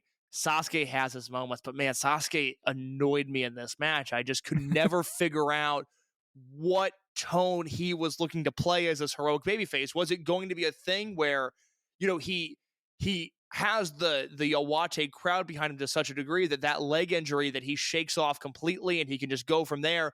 Or is this one of those things that he's going to have to sell? He never seems to make up his mind. We instead just get this weird in-between with Sasuke where some spots are deadly, some spots are not, and as a result, it's just shy of a notebook match for me, even if I recognize structurally it is a really, really good match. You see, this match was notebook for me. That's cool, but I think it is for most people. I think this is, if you ask somebody about Michinoku Pro in 1993, this is undoubtedly the match that they go to. And again, I would go 3 3/4. I thought it was very good, but there were too many flaws for me to look past for it to be a 4-star match for me. That's fair. I guess for me, and the whole thing with Sasuke's inconsistent leg selling, it was not that it didn't bother me. I felt like it kind of played into this overwhelming theme that we have seen over the first 4 months of the promotion, and especially in this match, that Super Delphin feels like he's not of this earth. He is very much... I think that there are some similarities between 1993 heel Super Delphin and 2025 Shun Skywalker in their characterisms. I feel like maybe not towards the point of hysteria that Shun does, but I do feel like that Delphin does embody this. I'm Super Delphin. I am the world champion here, and you are not.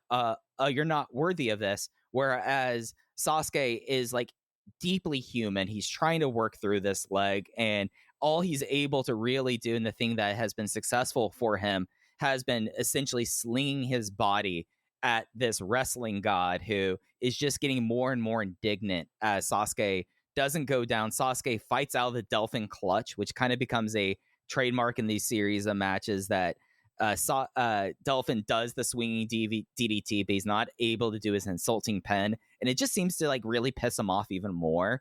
And I think all of that, like, adding into each other, and really the idea of Delphin being of this other plane and Sasuke just trying in his humanity to face a god, really played off for me in this match, and it kind of let me get over some of the selling inconsistencies that you had. The late great Dean from DVDVR describes Delphin in this era as Lucharesu Ric Flair in 1986, and that has always stuck with me. That he is kind of as close to an NWA champion doing Lucharesu as we've ever seen. Yeah, an NWA champion that thinks that he's really above all of this. Mm-hmm. Yeah, which would be the Flair component of that. I mean, look, Delphin's incredible. Delphin's incredible. Really, from 1991, I always highlight there's that November 14th, 1991 match that is Hamada and Masa Michinoku, who was Sasuke, and Monkey Magic Wakita, who was Delphin, against Tejano, Silver King, and Dr. Wagner Jr. And I think that, from the footage that I've seen, is the first great Lucharesu Trios match that exists, because it's something entirely different from UWA Mexico style, and it's something entirely different from, say, the great All Japan six-mans of that day. That match represents what we would see at Michinoku and Toryumon and Dragon Gate and so on and so forth. Delphin is really good from that point onwards, and especially in, the footage we have of 1993 Universal, Hamada has some really good matches, at that point, as his promotion is kind of crumbling from underneath him. But Delphin is the star of that promotion, and it's Delphin's charisma that shines through more than anything. So to see him come into Michinoku Pro, immediately be booked in this way, where he has a point and he has a point of view, and he's this outlandish character, it all works so well. And yeah, I mean, look, this is a very, very good match that a lot of people think is a great match. So credit to them. Up to this point, the best match I've seen in Michinoku Pro, even if I don't have it as a notebook match. Yeah, and a fun little tidbit about the post-match. Guess who we get to see in the ring celebrating with great Sasuke for the first time on Michinoku Pro footage, Case? Who's that? It's our main man, Masato Yakashiji. I was going to surprise you because he's a referee on the H24 show. I was going to see if you recognize that or not. I'm sorry. He's a referee on this show. He's the referee in the what match is it? I've got it in my notes somewhere. Where is Yakashiji? Was it the Sato match? He was not the referee in the Shinzaki and Delphin matches. No, he is the referee in the opening match on this show. Nanawa versus Shiryu. So yes, if you go back and watch that, Yakashiji is the referee there, and then you can see him celebrating in the ring with Sasuke after the main event. Which, again, I'll say this about the main event. It does feel epic, and it does feel like that is one thing that Sasuke and Delphin in particular, no matter the health of their bodies throughout the 90s, 21st century is a different argument, but if you needed an epic from Sasuke, he could will himself to get there. If you needed an epic from Delphin, he could will himself to get there, and I've always been very impressed by that. Yeah, and I think we already get the sense of Michinoku Pro spectacle, even just between the two of them, that kind of becomes really refined over the next few years. That's right. So we move on from July 24th. We'll wrap this up here in just a second. This pertains to the next episode of those days, but on July 26, 1993, there is an announcement made that Atsushi Onita and Great Sasuke made a joint announcement that FMW and Michinoku Pro would be joining forces on a limited basis, and that the Michinoku wrestlers would appear on the 822 Stadium show. Sasuke and other Michinoku Pro wrestlers worked the last FMW Stadium show on 5/5 as well. In exchange, Atsushi Onita will work the September 28th date for Michinoku Pro. That does happen. We'll talk about that next episode. Dave also notes here, and this is so funny to me, in the Mexico section of this July 26th Observer, Gran Hamada, 42, has been talking of retiring. He would have his last match 25 years later. But again, I talked about this when Hamada passed. He ran out of promotions, and if it wasn't going to be Michinoku Pro or New Japan, who luckily takes him back in 94, he would have retired, because the landscape at that point was not very Hamada friendly. Dave notes in the August 9th Wrestling Observer that the match for the FMW Stadium show would be Sasuke, Taka Michinoku, and Battle Ranger versus Jinsei Shinzaki, Gran Nanawa, and Super Delphin. Mike, let's go ahead and talk about that match now. Yeah, let's just... Once again, it exists, in clip form and then a full handheld version. Did you watch both for this match as well? I just watched the handheld for this one. Oh, okay. handle. Okay, cool. Because I just watched the commercial release of it, and it's, kind of the same match as the last one, but you Right. can see that Taka and Nanawa and Shinzaki are now worthy of being on a show this big. Right. Yeah. I feel like that's kind of the key point of that. You only had Delphin and Sasuke the first time amongst other luchadors. This time they feel more comfortable to have them here. And funny for us talking about, like, we don't really get Delphin core trios with this. You do get this here on that promotional show, which at least at this point, you kind of now have a match you could send as a traveling match with like heels versus the Bayface Army. That's right. That's a good point. So unfortunately, that really only lives on that FMW show, but you do get a glimpse into what it would look like there. Also on that August 9th Observer, we get Dave's note that Wellington Wilkins Jr., a former Minneapolis native who is now living full-time in Japan and has a regular job there, hooked up with Michinoku Pro, and also that Los Angeles indie wrestlers Piletto Suicida, Superboy, and Mercutio would debut next week for Michinoku Pro. I will go ahead and read from Superboy's Lucha Wiki entry, in which, and I assume this would be Cubs writing this, but that Superboy, his first claim to fame in stardom was when in July of 1993, he was contacted by Great Sasuke's Michinoku Pro of Japan. Wally Yamaguchi, who back then was helping book Michinoku Pro, contacted Dave Meltzer so he'd recommend him a few lucha-style wrestlers from the area, meaning Los Angeles. Meltzer gave him the phone number of local wrestler Vandal Drummond, in parentheses Kurt Brown, and through him, Superboy got booked for his first Japan tour alongside Piletto Suicida and Mercutio. When Superboy was told about this, he thought this was a prank by one of the boys, as in the past, none of the locals had ever had the opportunity to go to Japan, and that almost cost him the tour because he didn't work on his passport and other documents until the last minute. A month later, he wrestled for Sasuke, and everybody at the office was so surprised with his awesome ability to fly, considering his body size, that from then on, he returned more than a dozen times. Yeah, no, Superboy, brand new figure to me, became a big fan on that studio show. Okay, that's awesome, because he is one of the guys I have earmarked here as, your Deans and your Rob Nailers and Alan, all these people have poured over Michinoku Pro footage. I'm not necessarily expecting to uncover a bunch of hidden gems, but if I'm going to, it's going to be through guys like Superboy and Piletto Suicida, less so than maybe a great Dick Togo match or a great, Sasuke match that nobody has seen before. So I'm glad Superboy jumped out to you. We'll talk about him in just a second, because the only other note that I have is in the August 23, 1993 Observer newsletter. Dave writes that Michinoku Pro will be starting a monthly live television show on JCTV, which is Tokyo Cable. The show will be much different than any other Japanese TV show in that it will be patterned after Memphis and Monday Night Raw, with lots of angles, run-ins, screw job finishes, and lots of American-style interviews, and even a heel manager, Mr. Toyota, in parentheses, Wally Yamaguchi. This is the only one of these they ever run.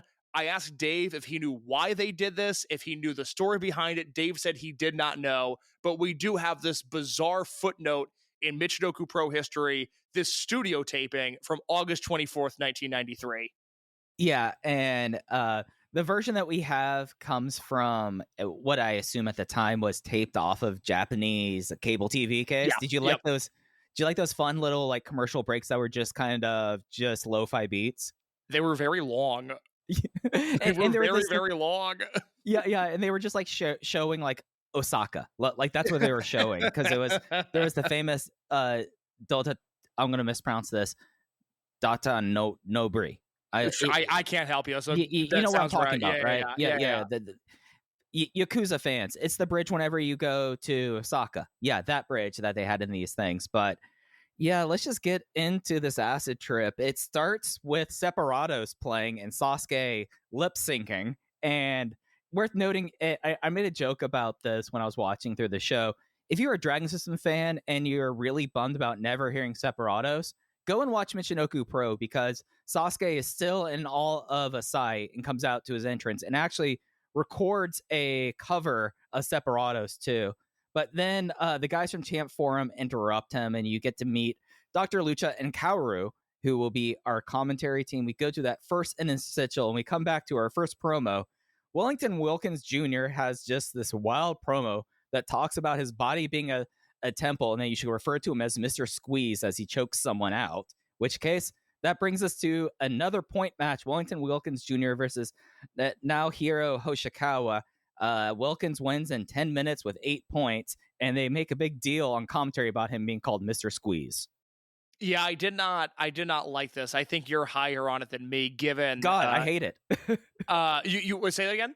I have no place. This is not gonna be a surprise.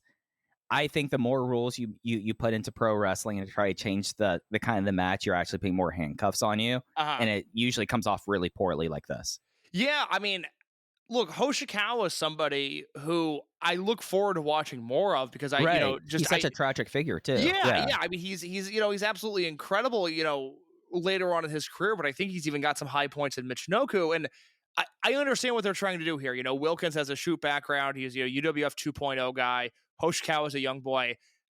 I understand the story of wrestling and what they're trying to do with it, but to watch a guy lose 8 straight falls in a 10-minute match is by no means entertaining. And Wilkins Jr. is off to a rough start, if you ask me. Yep, no, I'm with you. And just like putting this in the wrapper that this was like a pilot taping, this would not be the first match I would have on my brand new studio wrestling show that's never been done before in Japan.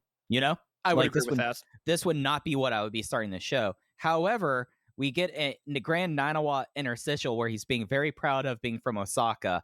Then an interview with Shiryu, Mercurio, and Leopardo Negro. And we get our first real, I would say, a trios match that you would kind of recognize as kind of the start of a thing. With Jiryu, Taka Michinoku, Terry Boy versus Leopardo Negro, Mercurio, and Shiryu.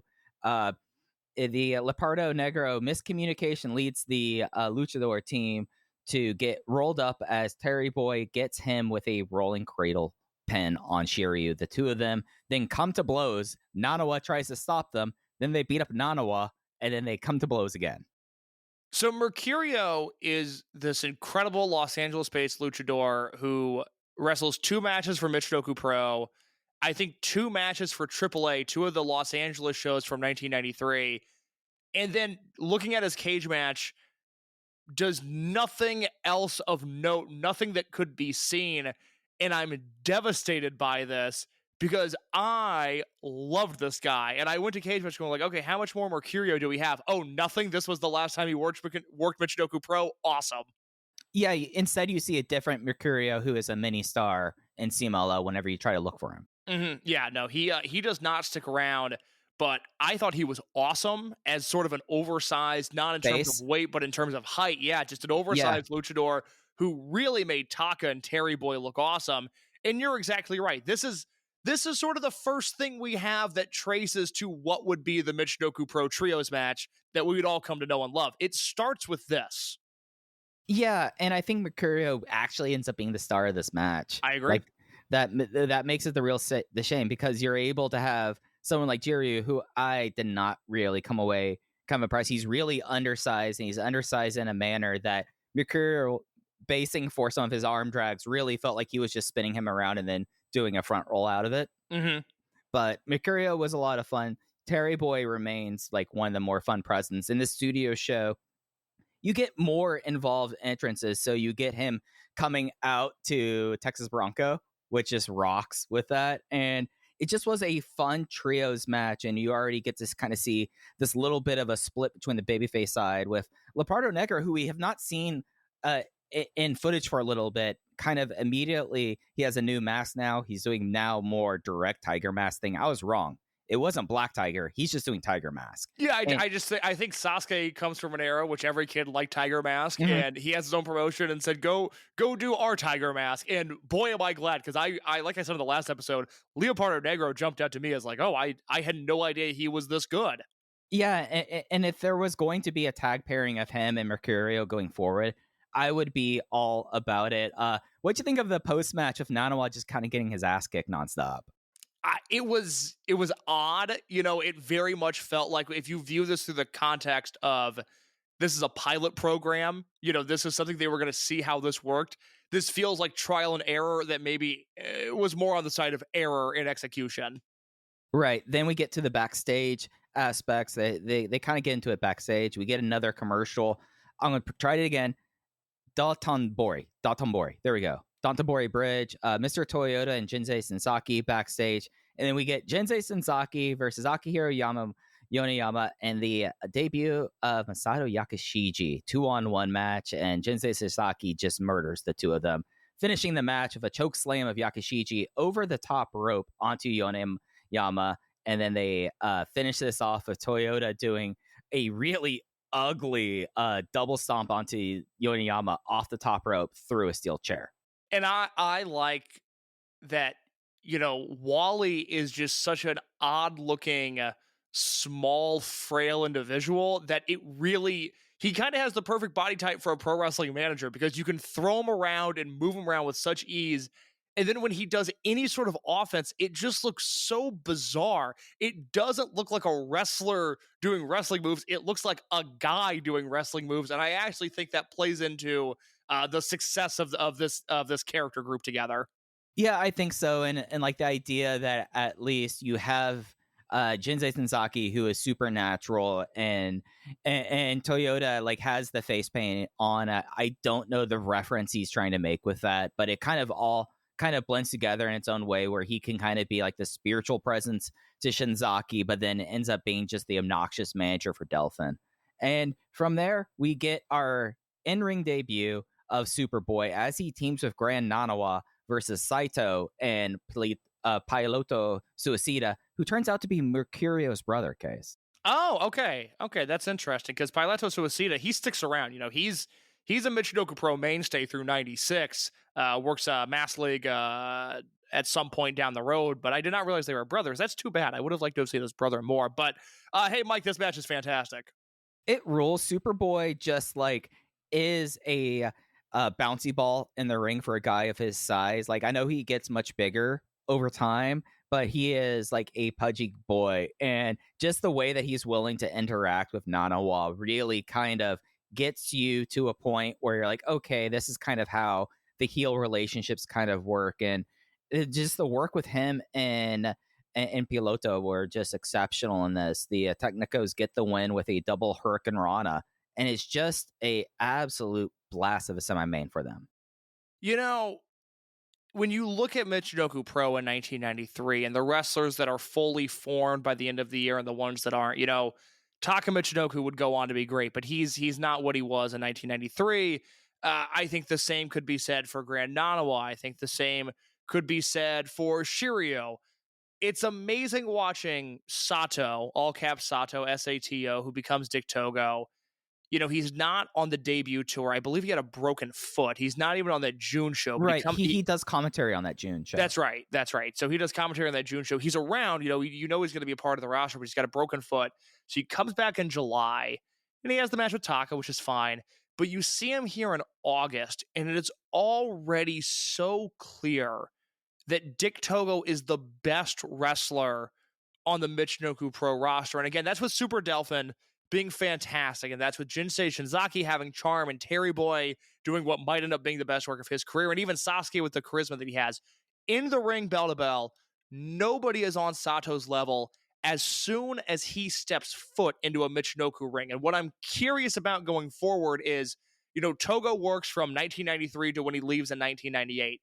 I am curious if there's ever going to be a point in time in which Togo is not the best wrestler on the roster, because I could see Togo just being that undisputed linear work rate champion up through the time that he leaves. I'm really curious to see if that changes. But look, this is a great match, and it's a great match because Sato and Superboy, who are 2/3 of the all-time fat guy luchador trio, Sato, Superboy, and Super Astro, all kind of having this kindred spirit. But Sato and Superboy together, I mean, my God, Mike, they're so good together. Yeah, just instant chemistry. Superboy just, again, like, he, for a guy of his size, he bumps like he is 2002 Dragon Kid. Mm-hmm. He just doing gnarly stuff. Like, before even the match starts, he decides to take a turnbuckle to apron bump just because. And he is just such a presence and working in a way that I guess the one person I would put up as like the counter to Sato always being the work rate champ would be if Hamada is there on tour at that time. But, okay. But I think that's fair. Yeah. I think I largely co-signed just because, at least within like these first two appearances, and I was a little bit higher on the Taka match, but it still was held back because of Taka at that level. He's complete. I feel like that you take him and you put him in the ring with anyone on that roster. I mean, Nanawa at this point has only been working in that gimmick for 2 months, if that. I mean, really, it starts at Mockland, and I know that they might have been testing him out with it on some of the other shows, but he is still like so green in this. But Sato is able to kind of like settle him down, and in some ways, even though he ends up kind of becoming the bigger mainstay, Piloto Siosita kind of is the guy who drifts in the shadows in this, and he was still really good in it as well. Yeah, I still liked him. You know, it's hard to take up space and be memorable when you've got two forces like Sato and Superboy in the ring with one another. There's the spot in this match. Sato hits Superboy with like 4 drop kicks in a row, and after each drop kick, Superboy just he bounces off the ropes. Yeah, but he like bumps off the ropes. Like it's not like he bounces off the ropes in a way that looks like, oh, he's no selling that. Like Sato's gonna have to hit him again. He's like doing bumps off of the ropes and then coming back to the middle of the ring and getting hit with another drop kick. And that's the sort of thing that, like, it just makes me sad because you could do that spot today on TV and I think people would lose their minds for it. And we've just lost, I don't know if camp is the right word because I hate when wrestling gets goofy, but this wasn't goofy. This was just the mechanics of pro wrestling working in your favor, and no one is doing anything like this anymore. No, I think like that's kind of one of those fun things that we're getting to explore. I mean, when we did our Greatest Wrestler Ever shows with Alan Forel as part of Pro Wrestling Paradise, it became kind of like my big exposure to Yakashiji and going like, wow, this is a guy that works completely different than anyone else. And instead of watching kind of the same pro wrestlers as a wrestler in training, if you're trying to kind of work that kind of style, why would you not watch some Yakashiji along with your Rey Mysterio, right? Yeah. And I feel like, especially like we're in this like great era, at least of 2025, that I feel like that for like 15 years, and maybe it started changing with people like Elgin on the indies, there were not necessarily that many thick boys out there. And the idea of just like beefy, almost super heavyweight, of course, Brian Cage kind of comes along, puts his own spin on that. But this guy kind of was doing and acting and working in a similar way that you could trace a line to like him and Powerhouse Hobbs. And it's just like, oh, maybe if you are a guy of that size and you're working that kind of style, maybe look at some Superboy stuff as well to kind of put a spin on things, just because he approaches working in that kind of style completely differently than anyone else since then. Yeah, we're missing in wrestling right now, not to sound like a fucking Saguna Nakata writer, but we're missing like Chris Farley types of lovable fat guys. You know, right? Absolutely. I don't know if I want Powerhouse Hobbs being Superboy, but my big complaint with like Keith Lee, you know, I was out on that so early. Keith Lee drove me nuts because I was out after Evolve with him. Yeah. Oh my God. Exactly. I mean, you know, I found the Lee Dijak matches in PWG to be so regressive because it was the most boring version of those matches they could possibly have. And I was so disappointed by them because like oh God, to have that amount of size and to just continuously do these tired super indie spots, I never understood it. And I don't know if Keith Lee is the example of, man, he should be more like Superboy. I just don't know if those guys are in wrestling right now. I don't know if guys with those body types that could become the spiritual successor. And that's, you know, I don't know what that is. I don't know why that's gone away, but you think would Puff or like Dick Justice kind of be like the last of that dying breed of that? I mean, fuck, I hope not. I mean, like I've been racking my brain thinking like who would be that if it's not like your Keith Lee types, and those are like the only kind of presences with that. But when was the last time you've seen either of them work and actually be good at it? The fact that I saw either of them work to begin with is the problem. You True, know, yeah. I mean, is there a bigger boil on this industry than Dick Justice? That wasn't funny once, and boy did he stick around for a while. And then, you know, as those AIW guys did, they were all so annoying and so uppity on Twitter the second that promotion got any momentum. But I digress. But they sold so many tickets at White Eagle Lounge. I mean, come on, we have to sell more tickets for this show that we have to put on here. These fucking guys, yeah. Anyways, we'll be in Vegas in a few weeks for WrestleMania weekend. But yeah, I'll have the Ulti shirt. Come find me if you have issues. Me and Rich are gonna be. If you see Rich, I'm probably gonna be the guy with the mustache sitting next to him, and I'll be with Mike for the rest of the weekend. But Rich and I, as I was just detailing to my girlfriend, she didn't realize that I wasn't getting a hotel. That Rich and I were staying in an Airbnb. And I was like, yeah, it'll be great. Like, we can come home from all these wrestling shows and then we could do podcasts about them. And just the look in her eyes, just like, what the fuck have I done? Like, I'm hot. I don't have to be with this guy. Bless our partners' hearts. My wife is going like, oh yeah, no, there's a pool at the hotel, right? Okay, go have fun. Yeah, well, that was maybe I said this on VoiceKit already, but when I told Mackenzie, I was like, yeah, because we've been together 2.5 years and she really wants to take a trip. And with my work schedule, it hasn't worked out. Financially, it stresses me out. But when I realized Dragon Gate was going to be in Vegas, I was like, all right, I'm going to do this. She's like, oh my God, that'll be so good. Like, I'll come with you. I thinking that I was going to be in Vegas Wednesday, Thursday, Friday, leave Saturday, and that I would be going to 1, maybe 2 wrestling shows the entire trip. And I kind of let her... she was like into it. And I finally started out and I go, look, there's 1 Wednesday, there's 2 Thursday, there might be 3 Friday. I got to fit in the Punk Rock Museum sometime. And I know you don't want to do that. And I just enjoy, again, just vanishing from her eyes. And she's like, oh, I guess this isn't an us trip. And I was like, no, I don't think it is. I think you'd have way more fun at home. So anyways, Mike and I will be in Vegas. AIW will not be there. But man, did they love sticking their nose in WrestleMania weekend for a while. And I hope to God that Dick Justice was not the spiritual successor to Superboy. Yeah. I should put more respect on Superboy's name, as he's going to be someone in my heart for much longer. Well, the good news with him is that he's not going anywhere. He's a mainstay through the end of this project. He works J Cup 2000, and if we get there, you'll see some Superboy. Yeah. I mean, I know that the lack of Celestial / Black Man going forward, there's a little bit, but not a lot. So I need my pudgy luchador kind of quota. We then had even more Grand Nanawa backstage. This time he was eating as many frozen treats from Osaka as he could. And that led us to the main event of the JCTV pilot taping for the UWA World Welterweight title, the rematch from Mockland. Great Sasuke this time defending against Super Delphin. And before we get to the match itself, I just a couple notes here. As Mr. Toyota comes out, he is immediately handcuffed to the blue corner.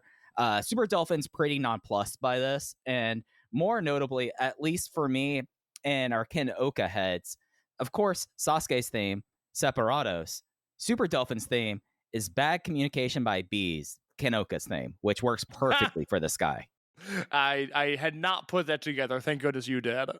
That's what I'm here for. But the finish of the match ended up being a rope-slung German suplex, unseating Sasuke's UWA World Welter title reign. Delphin gets back his belt, but this happens after a really prolonged Ted Tanabe bump. He sells it forever, giving time for a Great Sasuke to emerge on one side of the ring, do a run-in, choke slam Sasuke, lay him out. Jinsei Shinzaki. Jinsei Shinzaki. My apologies. All good. He runs in, he does the praying power bomb, and by that time, Delphin is able to reemerge and get the win with the rope-slung German suplex. Did not like it as much as the Mockland match, but I think that was because we had kind of the spectacle of that here. But I feel like this is like as Memphis as it gets with a main event right here. Yeah, it's... I don't know how you feel about it. I'm bummed we don't get more of these TV tapings. It was so much fun. Okay. It's so different. I wouldn't want this from All Japan. I wouldn't want this from New Japan, but I kind of want more of this from Michinoku Pro. Right. And especially for like a young roster that are trying to like kind of define these characters. I mean, we're still within the first 2 months of Shinzaki as this character. Nanawa's brand new. Yakishiji just debuted. Saito is really now just getting cemented on the roster. Even having a little bit of those interstitials really help kind of define the characters, and we would have never known about Wellington Wilkins Jr.'s nickname of Mr. Squeeze if it was not for the studio taping, the backstage interviews. Yeah, and like I said when we talked about 724, I think the 724 match is better at so many more things than this match. This match is kind of boring in the beginning of it. It's really slow. But this match also annoyed me less because we're not dealing with bipolar Sasuke in terms of, is he going to be immobile from this knee, or is everything going to be fine? He works it more steady. There's an easier through line with all of this. So I found myself liking Sasuke more in this match, liking Delphin less, enjoying the vibe of this match because it was so different, but also recognizing that it just was not as good as 724 was. Yeah, I think that's kind of the fair comparison. I mean, you're kind of doing apples and oranges in a way, whereas you have the vanquishing local hero in Marioka, and instead here you have kind of the overbooked heel angle that I feel like we would see get redefined so much over time.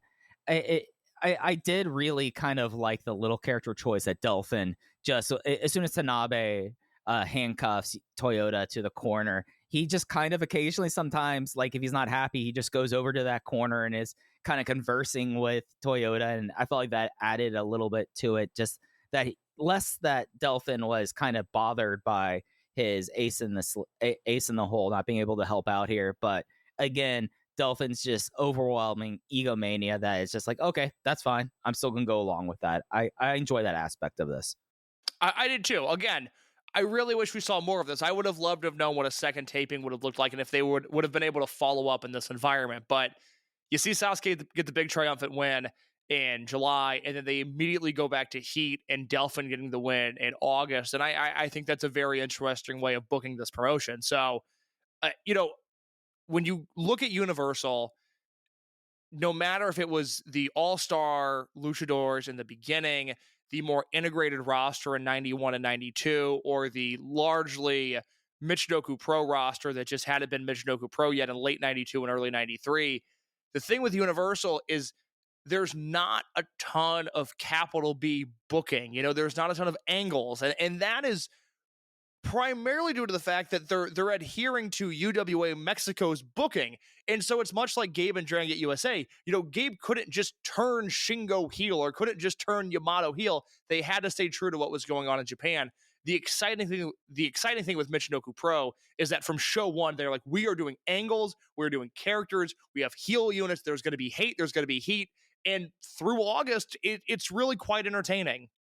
Yeah, and I think that going in this aspect and providing kind of the locality of having someone like Sasuke, that we will have a lot of Sasuke stories by the end of the series, but he's already positioned himself really well, at least within the Tohoku region, as this kind of local conquering hero. And we could say, yeah, how much of that is Wally Yamaguchi, like seeing like, oh, this could be something and hopping on it and the two of them working really well together?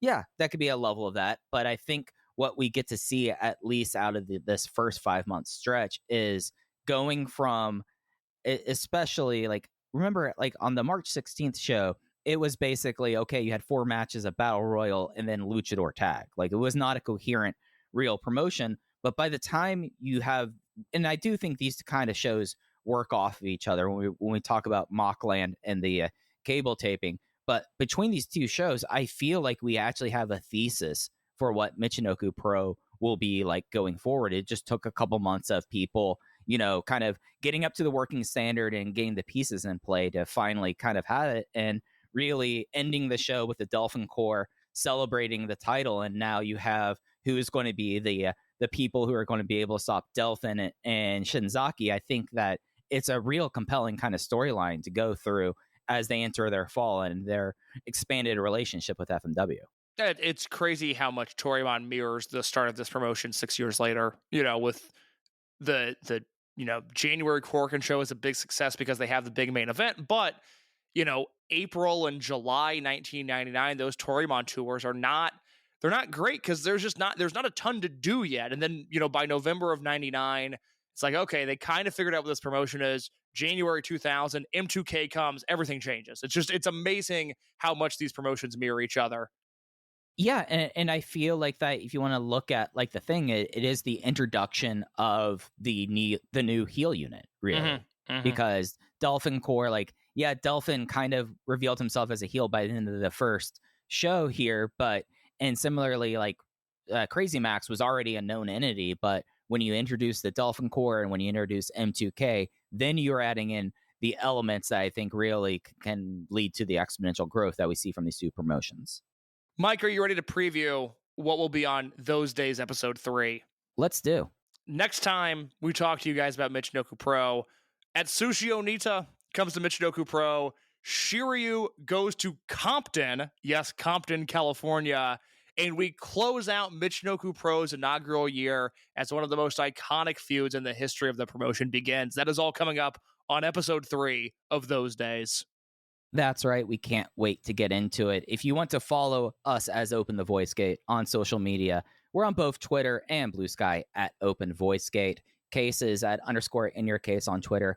I'm at Fujiheya. If you would like to discuss more, we have the Great Voices of Wrestling Discord, where there is a Dragon Gate channel, a miscellaneous Puro channel, which we'll see how much Michinoku Pro kind of comes in there as the series goes along. But most importantly, the Open the Voice Gate channel on the Voices of Wrestling Discord. That's where we will post our show listings, any other like added notes. We had a great conversation after the first episode, Case, about how the populations in Tohoku are just so different from everything else in Japan. All that stuff can be found on the Voices of Wrestling Discord, and you can join the conversation there. But that's going to do it for this edition of Those Days. As Case said, next time we'll be back talking about FMW and Shiryu and Compton. Take care, everyone. Do you like wrestling trivia? Then check out the 5-Star Match Game, the Pro Wrestling Quiz Show. I'm Joe Gagney. In every episode, I grill 3 contestants with 5 rounds of power-packed wrestling trivia. We have over 30 evergreen episodes in the archives covering WWE, AEW, Japan, Mexico, and much, much, much, much more. Play along at home and check it out today.